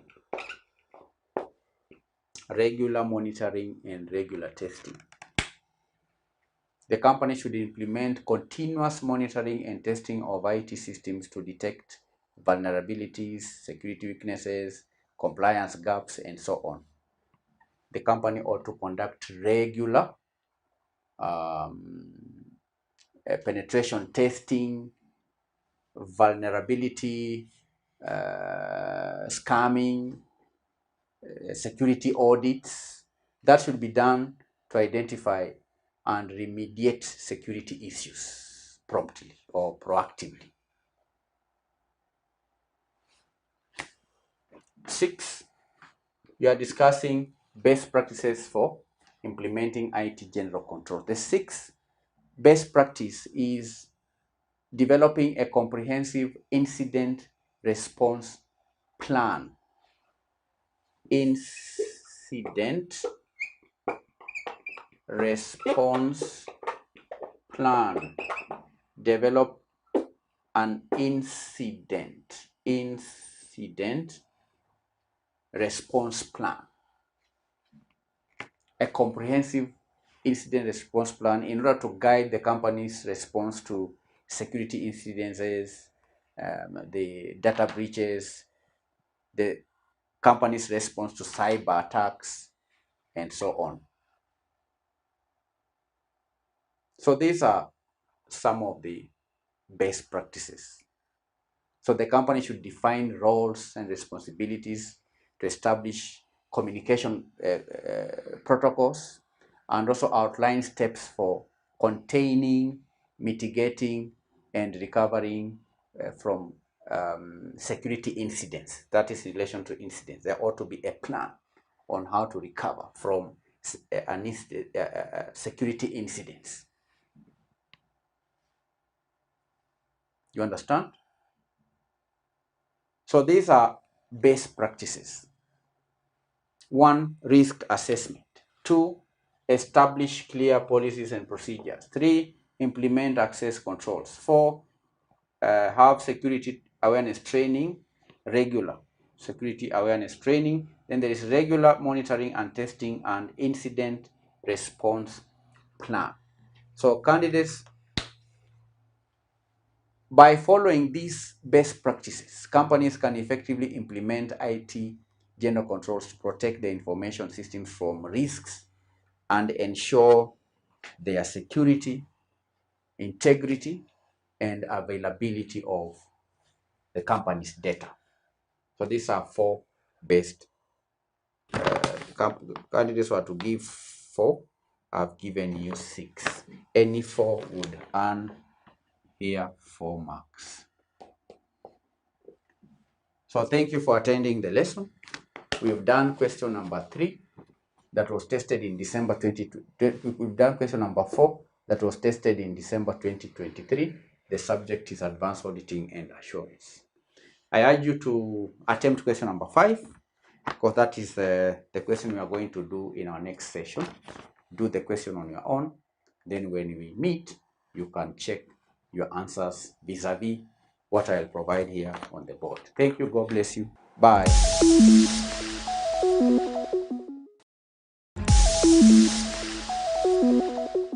Hello everyone, and welcome back to the lesson. Today we are going to answer the last question that was tested in December 2023. So far we've done question 1 up to question 4.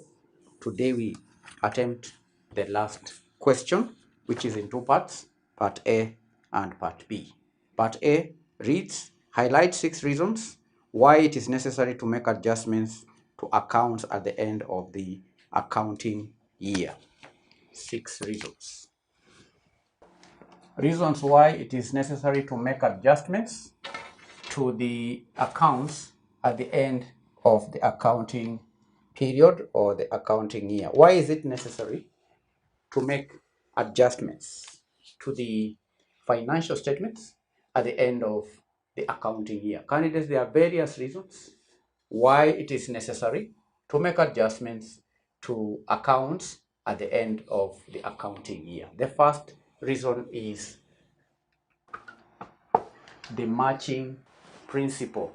Now, adjustments, candidates, help ensure that revenues and expenses are matched to the period in which they were incurred or earned. When preparing the financial statements, the accountants ensure that the revenues that were earned within that accounting period match with the expenses that were incurred. So adjustments are necessary so that this matching principle is adhered to. And this principle states that expenses should be recognized in the same period as the revenues they helped to generate. So if you have sales as revenues or interest or any form of income, that income has to be matched with the expenses that help generate that revenue. That is the matching principle. And that's one reason why it is necessary to make adjustments to the accounting period such that the expenses that are being incurred that are not for the present period are not included in the present period, because there are times when candidates expenses that may be paid that do not relate to the current period. So such expenses should be deferred to the subsequent period. So that's why it's important or necessary to make adjustments to the accounts at the end of the accounting period. The second reason is accrual accounting. Many businesses use accrual accounting, which requires recognizing revenues and expenses when they are earned or incurred, regardless of when cash exchanges hands. And therefore, adjustments help reflect these transactions in the financial statements. Accrual accounting. 3, recognition of revenue. Some revenue may be earned but not yet received in cash. So adjustments ensure that these revenues are recognized in the appropriate period, which then provides a more accurate depiction of the company's financial performance. Expense recognition. Expense recognition.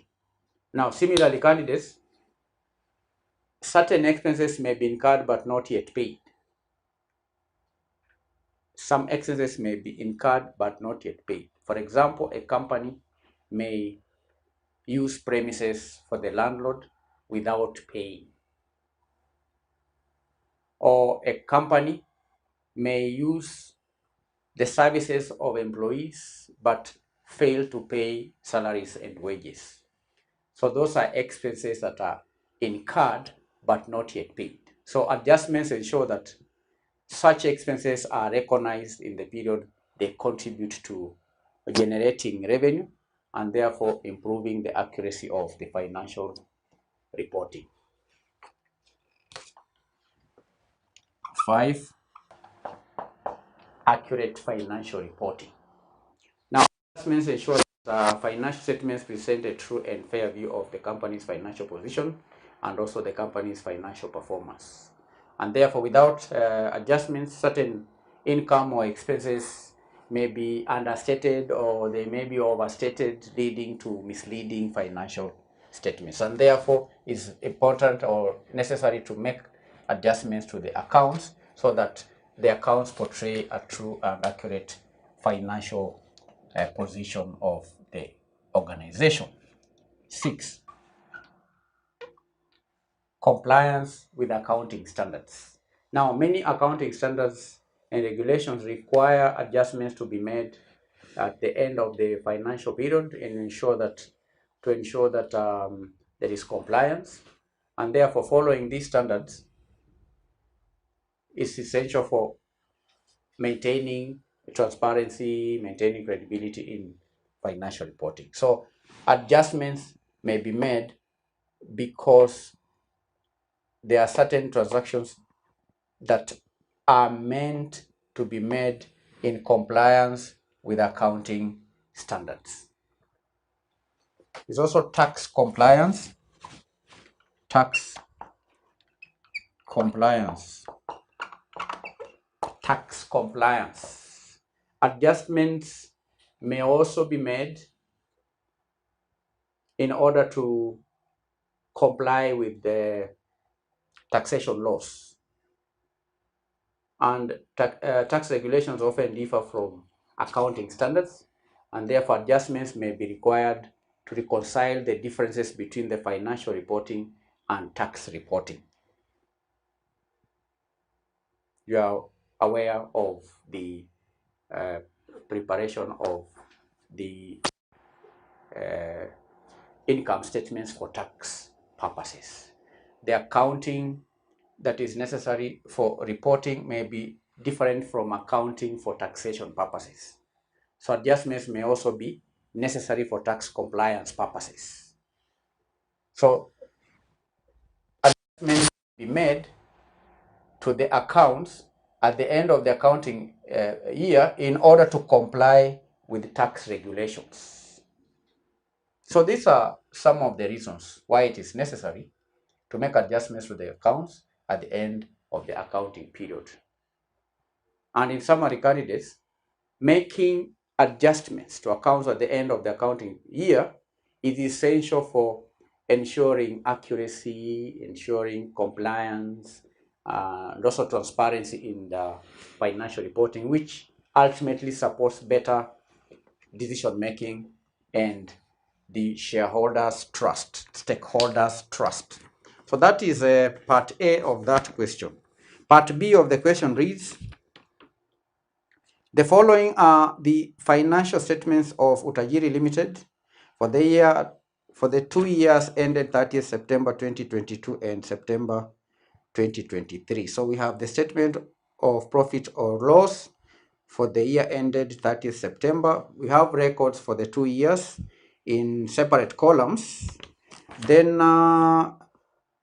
there is also the statement of financial position as at 30th September for the 2 years. That is 2022 and 2023. Then down the statement of financial position, we have required, compute the following ratios for the years ended 30th September 2022 and 30th September 2023. Assume a 365 year, assume a 65 day year. Assume a 365 day year. So the first ratio that candidates were required to calculate is the current ratio. So we're going to have columns here. Can I write here? Yes, I can write here. So we'll have the ratio. This column is the formula.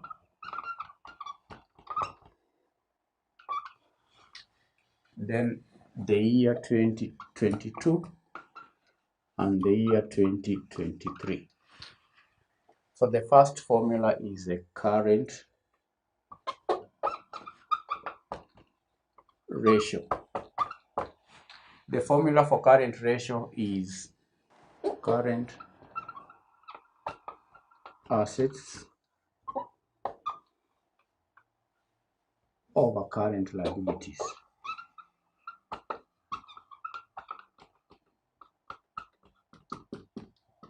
That is the formula for current ratio. So we check for the year 2022 from the statement of financial position, the current assets, if you check the statement of financial position, that's 1710.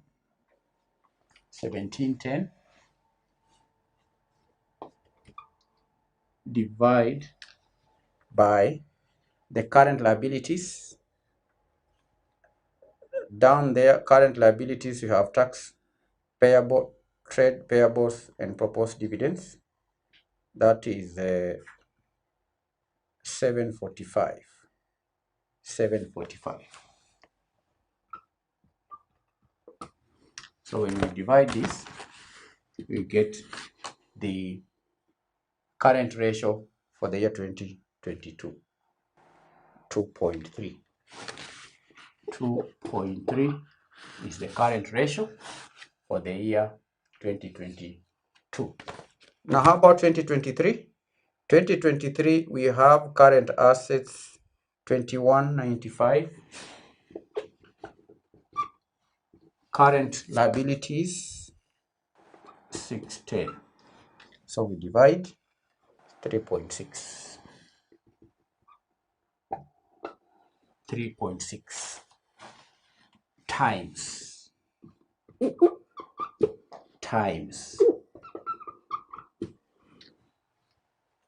that means that current assets can pay current liabilities in 2022 2.3 times, in 2023 3.6 times. That is an improvement. That is a liquidity ratio. Then the second ratio is a quick ratio. Quick ratio.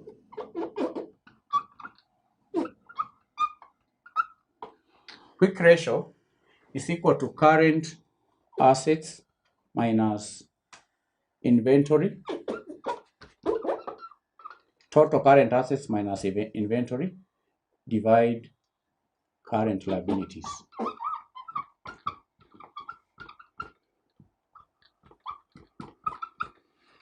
So we take the total here, 17, 10 minus inventory. 2022 inventory is how much? 800. Divide the current liabilities. Current liabilities 745. 745. This is a liquidity ratio. The most liquid assets is 1.2. 1.2 times. Next, we have 2195 minus current inventory for the year 2023. Inventory is 1200. 1200 divide the liability 600. How much do we get? We have 2195 minus 1200 divide 610. This should be 610. 610. 1.6. 1.6 times. That is the second ratio, quick ratio. Quick ratio. Number 3 is average trade receivables collection period. Average trade receivables collection period. Collection period. The formula, this is, let me put it down. Average trade receivables collection period. The formula is average debtors. Average debtors. We divide the annual credit sales. The annual credit sales times 365. Now, carry this. The formula for average trade receivable collection period is equal to the average debtors divided by annual credit sales times 365. Now, average debtors is calculated by adding the opening debtors plus closing debtors divided by 2. That is the average. Now, for the period 2022, we do not have the opening or the opening debtors. What we have here is the closing debtors at the end. We do not have the 2021 data. We only have data for 2022 and 2023. So opening balance for debtors is not given in the question, and therefore we are going to use, we are not to get an average. We not use an average for this 2022, but we are going to calculate the formula using the debtors at the end of the accounting period 2022, which is equal to 490. 490 divide annual credit sales. Now, the annual credit sales, we pick this annual credit sales from the statement of profit or loss. The first item there is net sales in bracket 80% credit sales. So out of the 4.4 million shown there, 80% represent the credit sales. So we are going to calculate 80% of 4.4. 80% times 4.4. So the annual credit sales is equal to 3520, then we multiply by 365. So the average trade receivable collection period is 51 days. 51 days. 51 days. That is for the year 2022. For the year 2023 candidates, the average debtors will be the closing debtors for 2022, which is the opening debtors for 2023, plus the closing debtors for 2023, then divide by 2. That will give us the average collection, average debtors. So from the income, from the statement of financial position, we have the trade receivables, 490 plus 600. So this will be 490 plus 600. That is, we divide this by 2. That will give us the average debtors. Then we divide by the annual credit sales, which will be equal to 80% of 5.1 million. It's 4080. It's 4080 times 365 days. So let me get the average first. It's 49 days. 49 days. That is the average trade receivable collection period. It takes 49 days to collect money from the debtors. Collection period, average collection period. That's why we are using averages. Then the fourth ratio is known as, the fourth ratio is a gross profit margin. Gross profit margin, which is equal to the gross profit over sales times 100%. So what is the gross profit here? The gross profit is how much for 2022? It's 22. This is 2200. That's the gross profit. Divide by the sales, 4.4 million, times 100%. 50%. 50%. For the year 2023, gross profit 2250 divide by the sales 5100 times 100, 44%.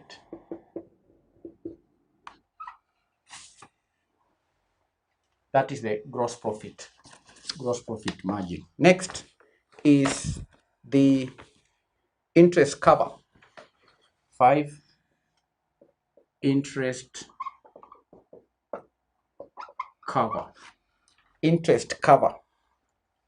How do we calculate the interest cover? The interest cover is determined by dividing EBIT or operating profit over the interest charges times that way.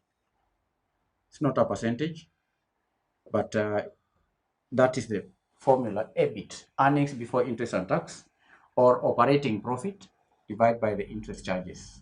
For the year 2022, we check from the information given.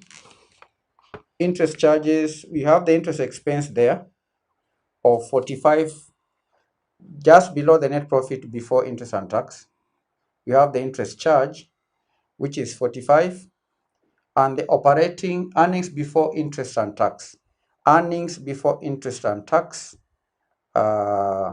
net profit before interest and tax is 1560. For the year 2022, 1560, we divide by the interest charge of 45 by 60.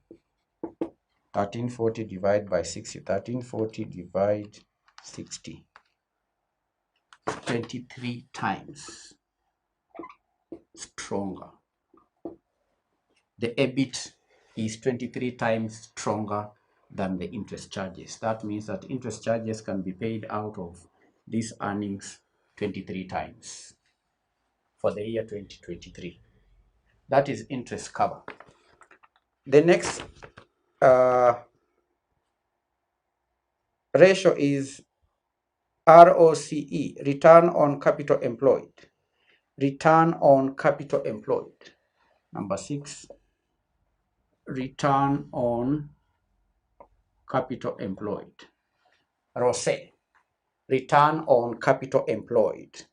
Return on capital employed is calculated by dividing EBIT over capital employed. EBIT over capital employed. Earnings before interest and tax. For the year 2022, we have 15, same as this one here. We divide by capital employed. Capital employed is the same as total assets minus current liabilities. From this question, capital employed is how much? Capital employed is the 1 million plus 915,000, giving us a total of 1915. 15. This is a percentage. A return is a percentage times 100, which is equal to 81%. 81. The return is quite high. 81% for the year 2022. For the year 2023, EBIT is 1340. Capital employed 2023. Capital employed 2023 is 2785. 2785 times 100. That will be equal to, this is 48%. 48% is the return on capital employed for the year 2023. Then do we have any other ratio? Yes, earnings per share. Earnings per share. Earnings per share. That is number 7. EPS. Earnings per share. What is the formula? The formula is earnings after tax and profit after tax and interest is 11, 1,115,000. Is that correct? Yes. How about the number of shares? The number of shares we check from the balance sheet. The capital, ordinary share capital, we can see that the par value is 10 shillings and the total amount is 1 million. 1 million. Therefore, the number of shares will be equal to the 1 million divided by 10 shillings. That will give us the number of shares. We divide